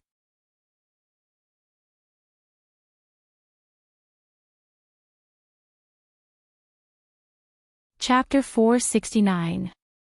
Lu Qing felt that this woman was not as dignified as she looked. Look at what she said, how passionate. He wanted to leave tactfully, but his boss's gaze was clearly telling him that if he dared to take even half a step away, he would be killed. Jiang Zhao turned around and went into the office. Lu Qing followed Tsing Tingting in reluctantly but consciously. When Tsing Tingting's eyes flashed, Lu Qing blocked it with his lightning rod. Jiang Zhao walked in front and said to Tsing Tingting, I'm too old, it's hard to chew. Lu Qing is tender, eat him. It's easy to chew, easy to swallow, and easy to digest. At the mention of this, Jiang Zhao suddenly remembered his conversation with Yi Er that night. It was roughly the same thing, and he couldn't help but smile. Lu Qing automatically went deaf and pretended to help Jiang Zhao look for files in the filing cabinet. Tsing Tingting poured herself a cup of tea. Seeing that Jiang Zhao was sitting on the sofa, she sat down opposite him. The smile on her face was still that of a typical young lady from a prestigious family, but when she started to speak, she softly said, Jiang Zhao, don't act so high and mighty. It's not up to you to say no to our matters. As long as my father goes to Grandpa Jiang and talks to him, Grandpa Jiang will immediately agree. At this moment, Jiang Zhao laughed. It was a real laugh. He laughed because the women in this society were really interesting. All of them put on makeup like fairies, dressed like ladies, and sounded like little wives. But when they turned around, they were demons and ghosts. Actually, Tingting. When Tsing Tingting heard Jiang Zhao call her that, she was instantly elated. Just as she was about to speak, Jiang Zhao frowned, his eyes expressing his concern. Tingting, I know you're anxious to get married. As your brother, I'm also very worried. There's a dating show on Jiangsu TV that's very popular now, but it's mainly men who choose women. What's similar on Hunan TV? It's women who choose men. How can Enchanting let others choose? You'll definitely be the one to choose. Enchanting stood up from her seat. Her lips were white from anger, and her voice was sharp and trembling. Jiang Zhao. Anyway, it wasn't the first time that Enchanting had been driven away by Jiang Zhao. Lu Qing didn't feel guilty at all. His mission was complete, and it was time for him to disappear. In the evening, in the private room of a famous chef in Jiangnan, President Lin of the court was pleasantly surprised when he saw Jiang Zhao. The deputy mayor had invited him. This was a big deal. Furthermore, this deputy mayor had a bright future ahead of him. How many families had such strong backing? He remembered that every year during Old Master Qin's birthday, as long as Old Master Jiang came over from Jiang District, the secretary of the provincial party committee would personally arrange for a car to pick him up, for fear that he would be neglected. As for Old Master Qin's strength, he was someone who could shock the entire Sea City with just a cough. Director Lin eagerly pulled out a chair for Jiang Zhao and flattered him for a while. Jiang Zhao's demeanor outside was well known. His superiors and subordinates all felt that he had the demeanor of a great master and did not put on airs. The two of them chatted as they ate. After chatting for nearly half an hour, Jiang Zhao took a sip of hard liquor and clicked his tongue before he slowly said, "I heard that Director Lin and Hu Jinchang's wife, Zhou Yan, were college classmates." Zhu Nemo raised his eyebrows slightly. His eyes turned, and they were sharp blades, but there was an unfathomable smile on his face. President Lin, who was chatting with Jiang Zhao, suddenly paused. He was trying to figure out what Jiang Zhao was trying to say. He shouldn't have asked this question for no reason. This should be the main purpose of today's dinner. As a government official, he liked to talk in a bureaucratic manner. Could it be that the first half hour was just to pave the way for this sentence? President Lin couldn't help but feel a chill in his heart. Director Lin looked at Jiang Zhao, who acted as if nothing had happened. He raised his chopsticks and picked up the vegetables. Everyone said that Jiang Zhao never put on airs and was close to the people and friends. However, the outside world had forgotten to analyze him. Did he, Jiang Zhao, still need to put on airs? Did he need to put on airs? No matter where he sat, his person, his identity, his methods, and the family behind him were all his heirs. Who wouldn't be afraid of him? Some people were like this. You could see that he was amiable and approachable, but in fact, his cold eyebrows could chill your heart. President Lin answered tentatively, "Zhou Yan is indeed my classmate. She has also encountered some trouble recently." Jiang Zhao seemed to be surprised, but he also showed some interest. "Oh. Then President Lin, you have to be careful. Although the court is a place of justice, she is still an old classmate. I can't let an old classmate be wronged." President Lin only felt that the weather in September was really hot. Although the air conditioner was turned on, he was sweating profusely. Jiangnan's famous chef. The outside world only treated it as a mid-range restaurant. But who in the government doesn't know about this? The waiter can always take out another menu and let you order more than 10,000 renminbi. Today, the dishes on this table were ordered by the upstart politician. At that time, President Lin must order some special dishes. How can he let the deputy mayor treat him to this meal? He also cannot lose face. But there were no outsiders around, and the deputy mayor waved his hand. "We have 3 dishes and 1 soup. This is the standard for government officials. My grandfather always said that we should be thrifty and diligent. Every time we come out for a meal, I will always remember his words. I don't dare to forget. I don't dare to forget." Old Master Jiang had already mentioned it. How can he still dare to mention the top-grade chicken wings with 2-head abalone? Since he knew that Zhou Yan was his classmate, how could the mirror of eminence be so high? Could it be that Zhou Yan is fighting with the Yun family for custody rights? Mayor Jiang, you are right. I will definitely take this matter seriously.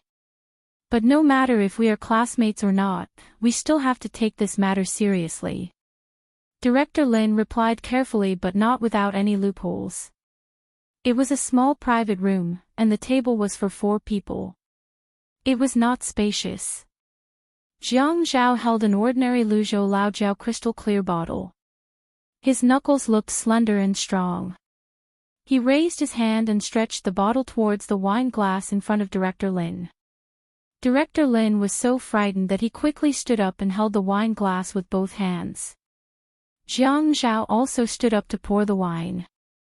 Director Lin held his wine glass and watched the bejeweled nectar gurgling into his glass. He was in fear and trepidation. He was someone who had experienced so many cases and had long been very experienced and ruthless. However, today made him unable to calm down. Jiang Zhao poured the wine and smiled. He gestured for President Lin to sit down. President Lin, don't be so polite.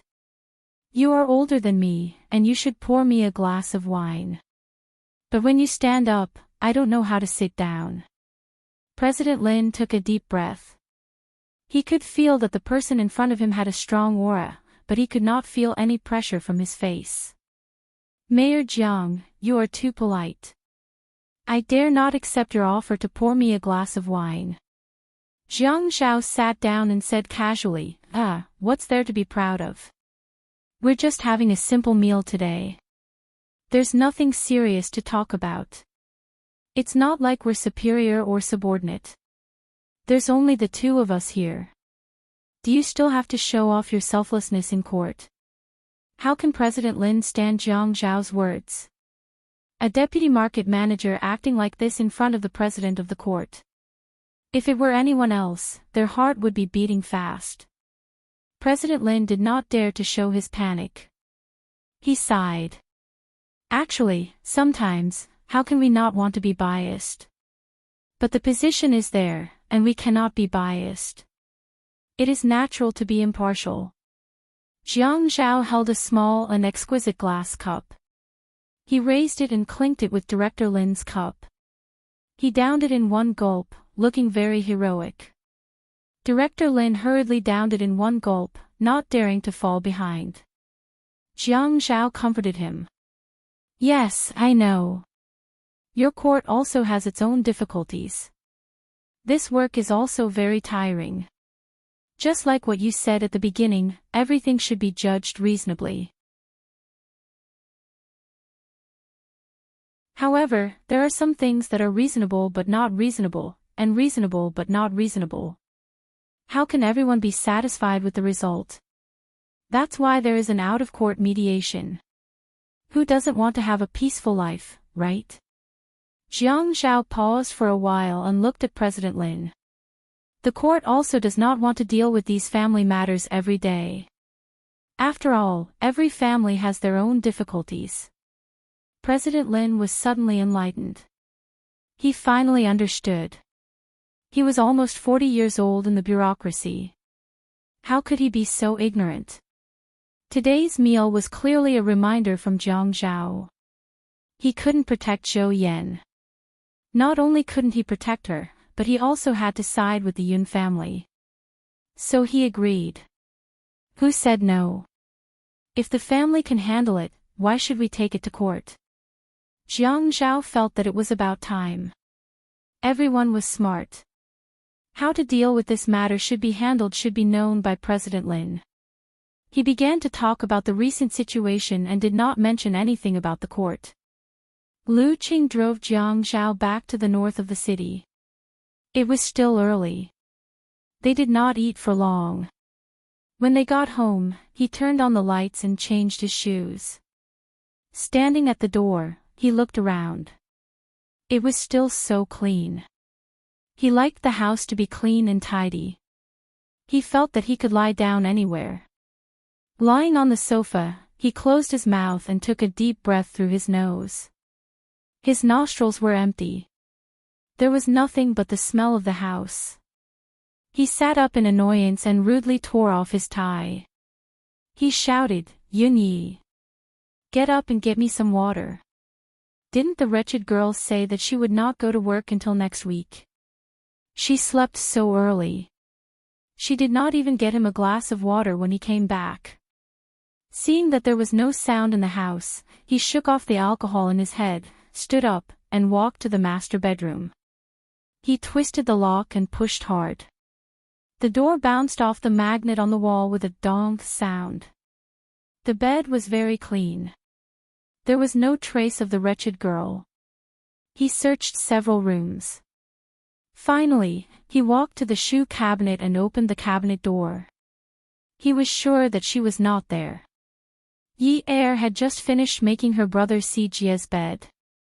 Si Jia took a shower and rushed into Yi Er's room.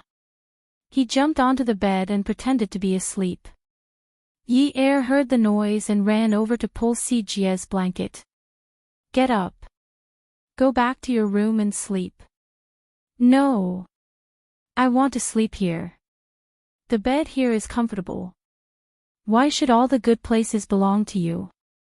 Then let's change rooms." When Si Jia heard Yi Er's stubbornness, he pulled the blanket a little and revealed his pitiful eyes. "Sis, I don't want to sleep in a different room from you. I'm still so young. I'll be scared of ghosts." Yi Er mocked, "You'll be scared of ghosts. Even ghosts are scared of you." At this moment, the phone on the bedside table started to sing. Yi Er walked over and picked up the phone. There were 3 words on the screen: pervert. Add Songshu 566.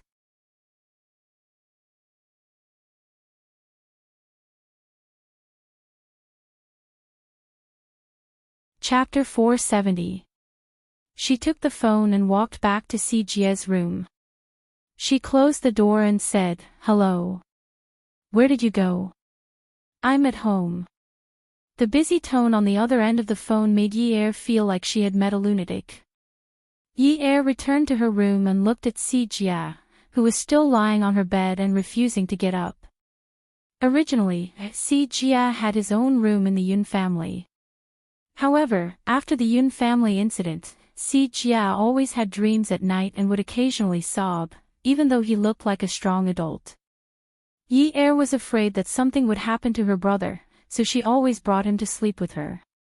When she rented an apartment in this old neighborhood, the rent was cheaper than a bachelor's apartment, so she rented this one.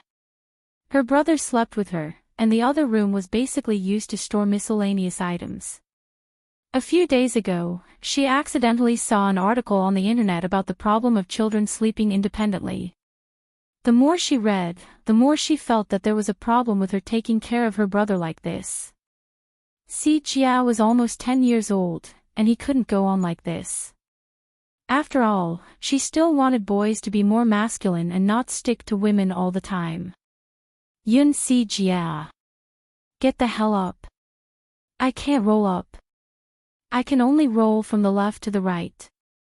Si Jia's beautiful little face was exposed outside the blanket. He refused to let go of the blanket and rolled left and right according to her instructions. Yi Er's nostrils were fuming. "You want to talk nonsense with me?" Si Jia snorted. "Talking nonsense with you will lower my class. Okay, I'll let you sleep on this bed. I'll sleep in that room from now on." Yi Er had no choice but to take out some clothes from the wardrobe and prepare to take them to the other room. "No." Si Jia immediately kicked the blanket away and jumped up from the bed. He ran to the head of the bed and jumped up. He hung onto Yi Er like a monkey and refused to get down. His bright black eyes stared straight at Yi Er as he shouted, "Yun Yi! You dare to abandon me? I won't let you off." Yi Er felt that she was the parent. How could she let this little thing shout at her? She couldn't help but raise her voice. You have to learn to be independent. Si Jia was indignant. I'll shower myself and do my own homework. From next week onwards, I don't want you to send me to school, and I don't want you to pick me up from school. I'm very independent. Yi Er took out the information he had found and said, you have to be mentally independent. If you do that, you won't be manly in the future. How am I not manly? Half a year ago, Zhou Yan held a banquet at Hongmen.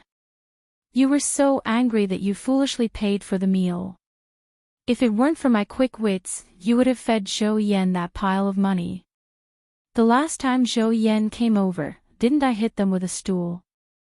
I'm such an outstanding man, how can I not have a manly spirit? Yi Er felt that she was really unlucky in this life. Other than her bad temper, her grades were not good, and her mouth was not very good. Hey, Yun Sijia, if I get married in the future, will you still sleep with me? Sijia was still clinging on to Yi Er's body. He hugged her neck and rolled his eyes at her. Can you get married? You're as stupid as a pig. You're stupid and have a bad temper. How can there be such an idiot man who clearly knows that you're a hot potato and still accept you? You'd better wait for me to grow up and earn money to support you. Yi Er sighed. She hugged Si Jia and sat on the edge of the bed. Si Jia, then what if you get married in the future? Will you still sleep with your sister? What's the point of getting married? Marry someone like my mother. Husband and wife are birds of the same forest. When disaster strikes, they fly away separately. I don't want that kind of trouble. Yi Er's heart ached. Their mother was a taboo between them. No one was willing to mention it. However, Si Jia's attitude also made her very worried. Then won't the Yun family have no descendants? Si Jia looked at Yi Er's sad expression and felt that he had gone too far. However, he was unwilling to admit that he was wrong. What are you thinking? Yun Yi, I'm only 9 years old. Do you want me to fall in love early? Aren't you afraid that I'll affect my studies? How can you be such an irresponsible parent? How can you instill such an unhealthy concept in your 9-year-old brother? You're not good at studying. Do you want your brother to be like you? Yi Er was really defeated. Why did she have to provoke this guy? Hey. When did I? You're still saying that you didn't. In order to abandon me, you already want me to marry a wife. Si Jia's eyes turned red as he spoke. Hey. Clearly. Yi Er was about to faint. Others were fine, but this was her brother. He was about to cry. His eyes were so red that it made her heart melt. What a hateful guy. Humph. That's clearly what you're thinking.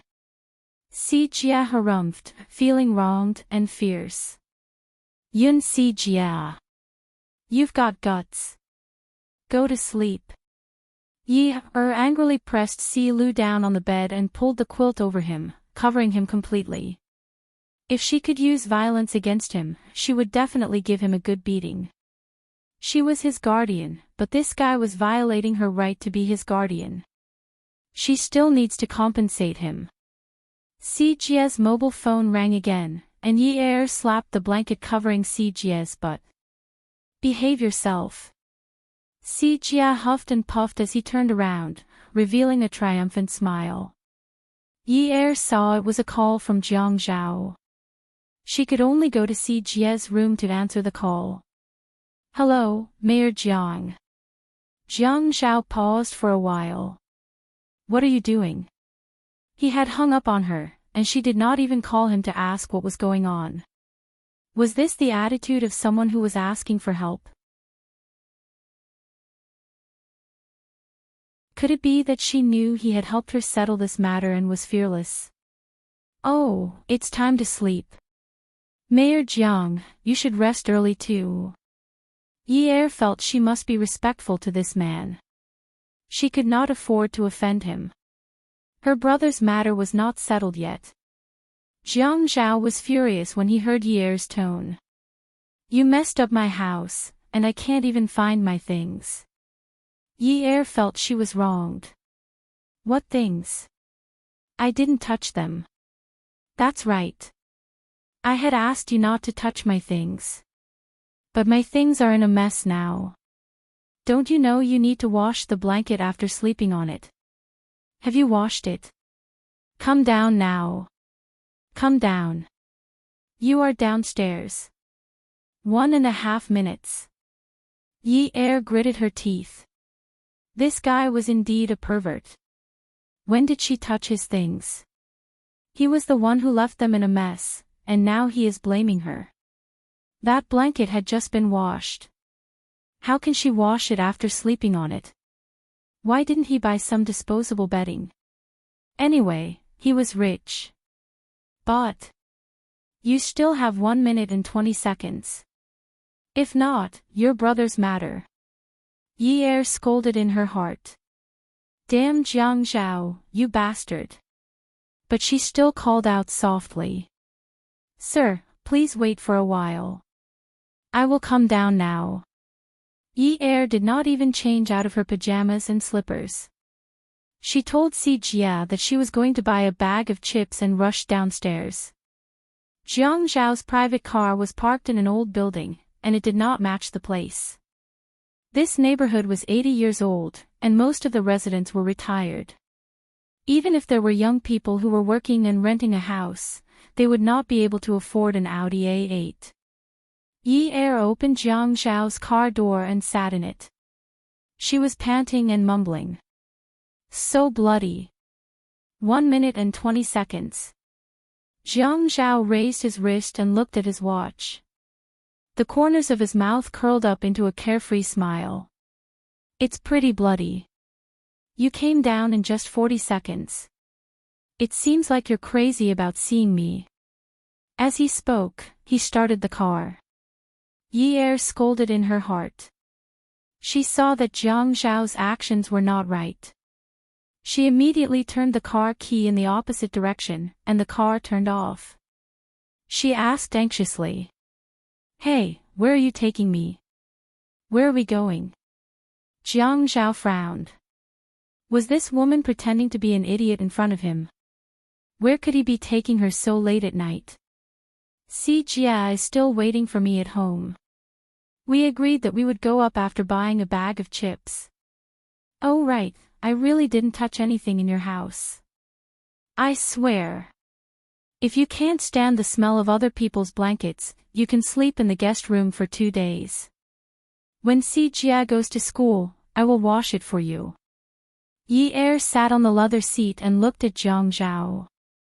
She had just taken a shower, and her body was still emitting the fragrance of a shower. Her long hair was wet and she was wearing a straight cartoon nightgown. She had run in a hurry, so she spoke in a hurry. Her little face was flushed, and she looked very cute. At this time, she looked like a 19-year-old girl. Her skin was as tender as a freshly peeled lychee, and there was not a single trace of powder on it. Jiang Zhao had an idea. He reached out and pinched Yi's face. Then I will send you back later. Yi saw the dark green light in Jiang Zhao's eyes. She suddenly understood what he meant. No. Jiang Zhao raised his eyebrows slightly. He said in a neutral tone, you want to negotiate with me? Yi knew that Jiang Zhao was angry. Angry?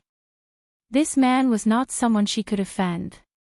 Even if she wanted to offend him, she would have to wait until the matter with her little brother was over.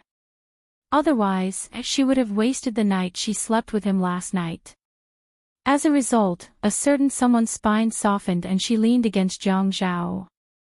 She stretched out her slender arm and hooked it around his neck.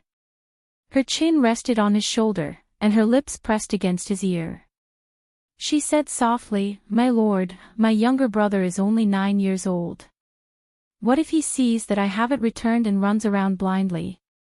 What if he gets lost?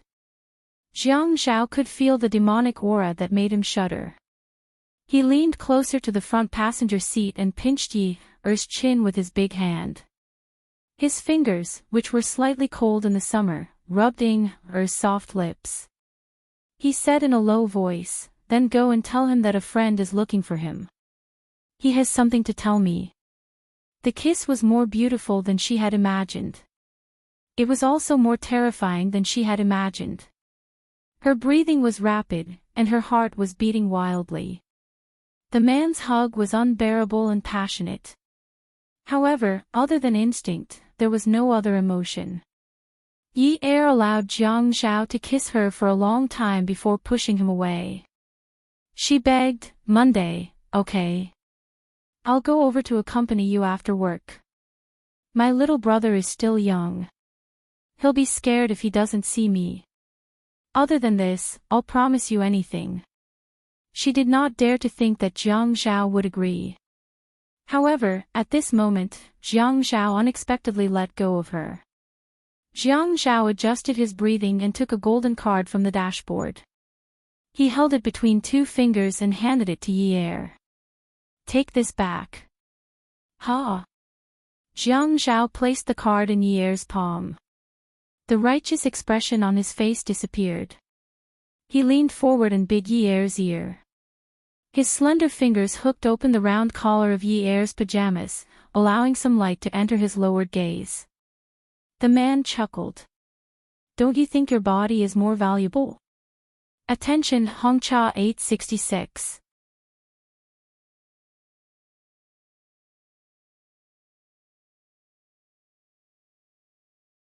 Chapter 471. Don't you think that your body is more valuable? You can go there on Monday. Yi Er had finally made up her mind. She was a prostitute.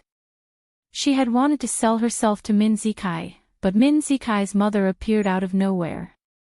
After that, she chose a good-looking and powerful buyer. Before her brother's matter was settled, she had to follow the buyer's orders. She had no other choice. She was lucky that the buyer had taken a liking to her. Other than Jiang Zhao, no one else would dare to take over her business. "Thank you for your kind words, Mayor. I will keep it then." Yi Er showed a bright smile and rubbed the card between her hands. She looked like she was rubbing her hands in the middle of winter to keep warm. On Saturday, Yi Er brought Si Jia to see her father in prison.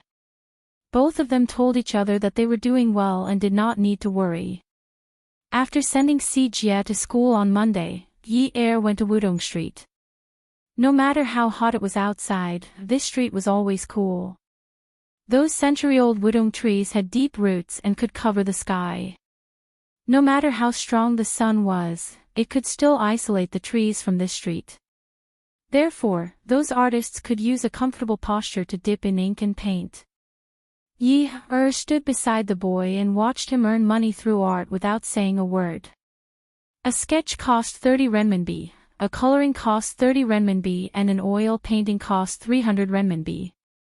The boy's skin was fair, and his hair was not permed or dyed like other children his age.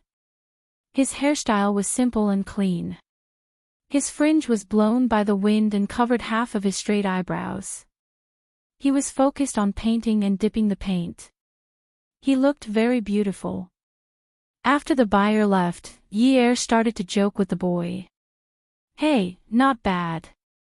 You must be a household worth 10,000 renminbi now." The boy replied indifferently. "It's not like there are people painting oil paintings every day." Yi Er felt bored and asked, "What is art?" The boy lowered his head and kept the paint. "Then what do you think art is?"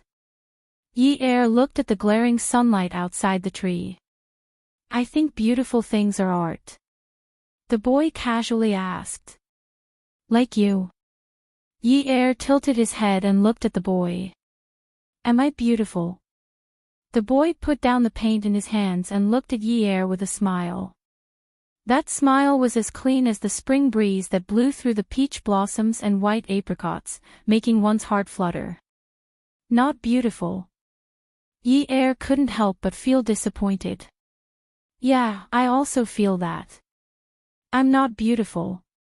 She didn't deserve to be associated with the word beautiful. Only those with pure hearts had the right to be beautiful. For example, this boy would never say anything that went against his heart. If he felt bad, he would say no. If he felt good, he would say yes.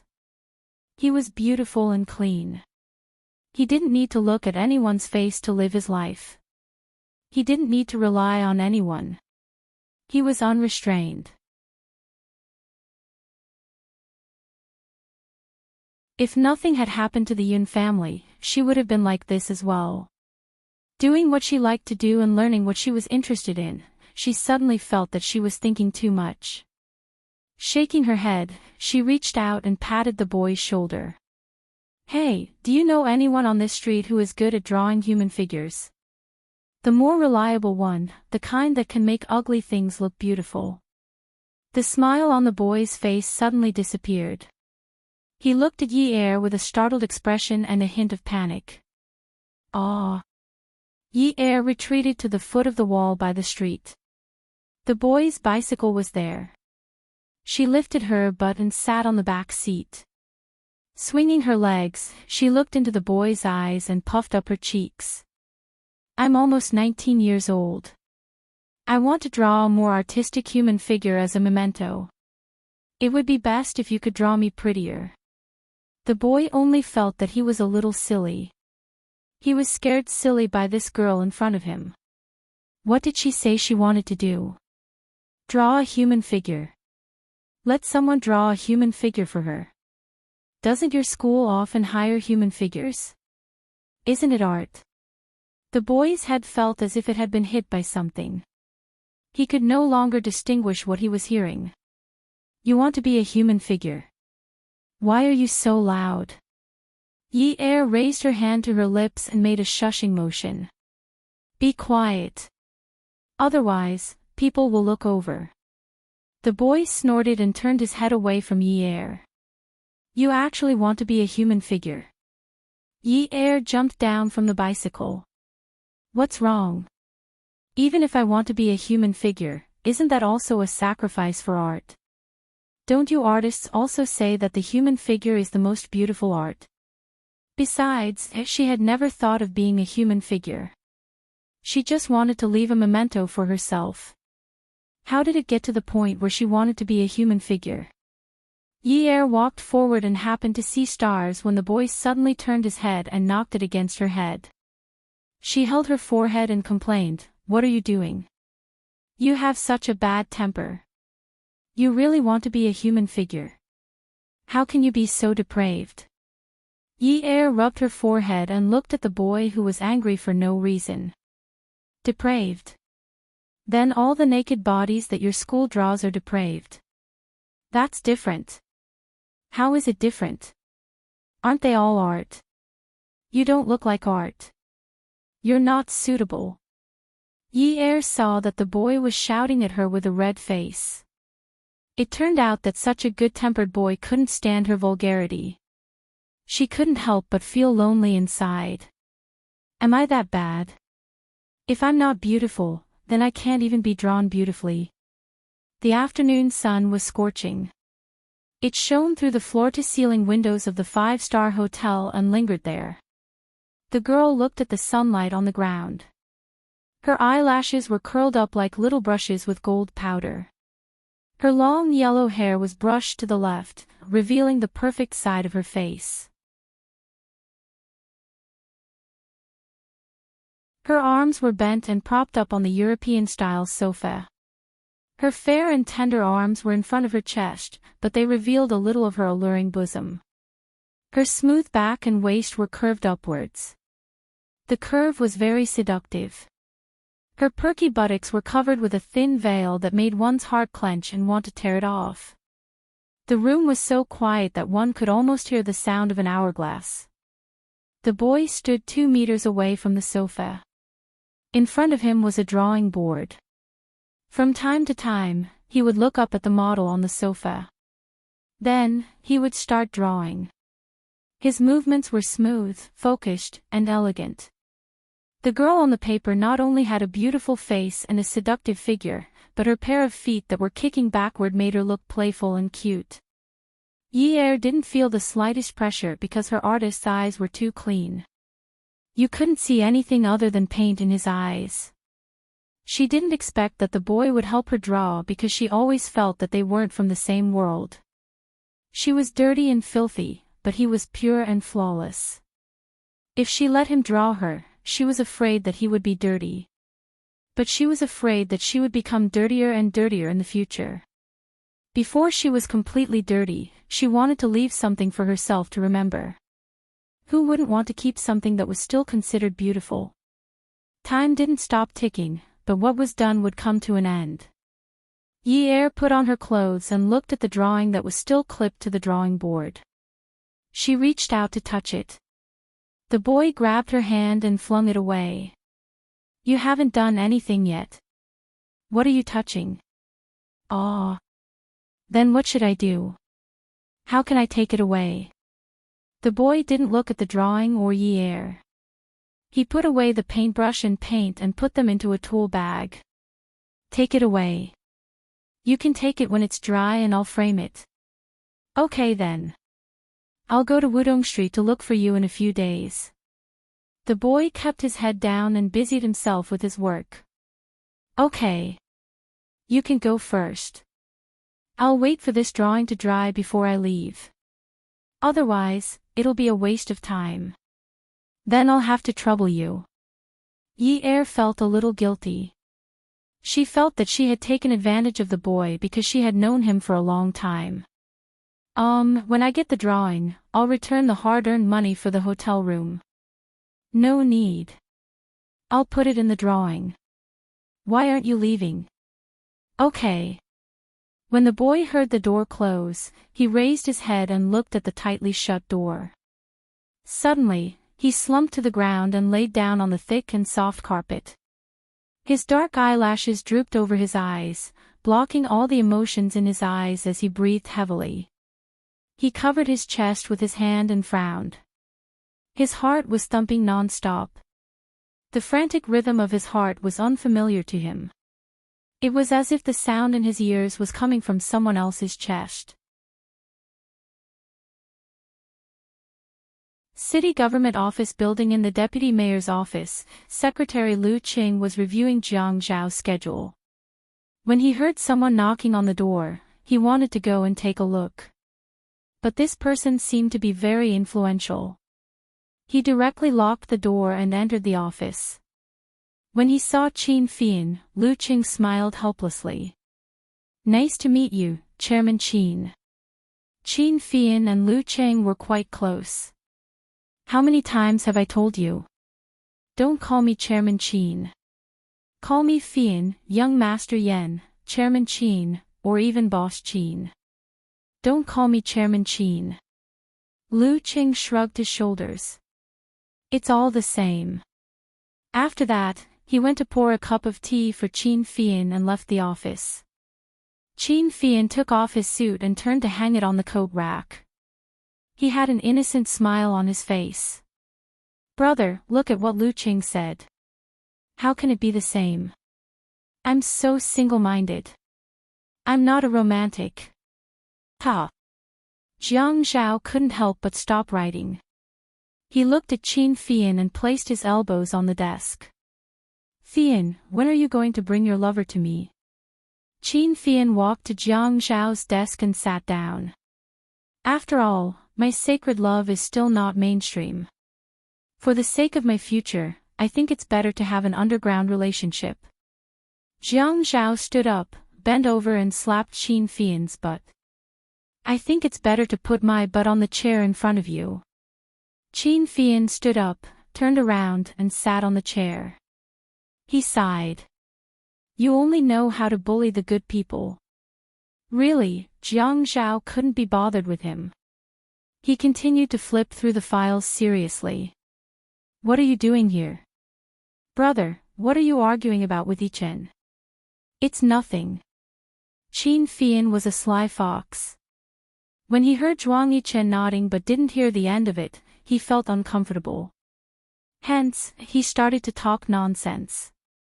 Is it necessary to do this for a woman? Jiang Zhao raised his head and looked into Qin Fian's eyes. He lowered his head again. What nonsense are you talking about? Qin Fian's intuition told him that there was something going on. He acted as if he was trying to mediate the fight. Actually, it's not necessary. It's just a woman. Brother, you're really... We're brothers. You're hurting our friendship over a woman.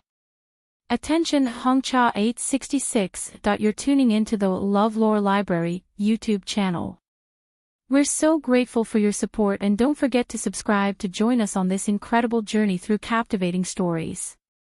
Your generosity through donations truly makes a world of difference, as it's the primary source of revenue that allows me to expand and enhance this channel for you. Thank you from the bottom of my heart for being a part of this adventure.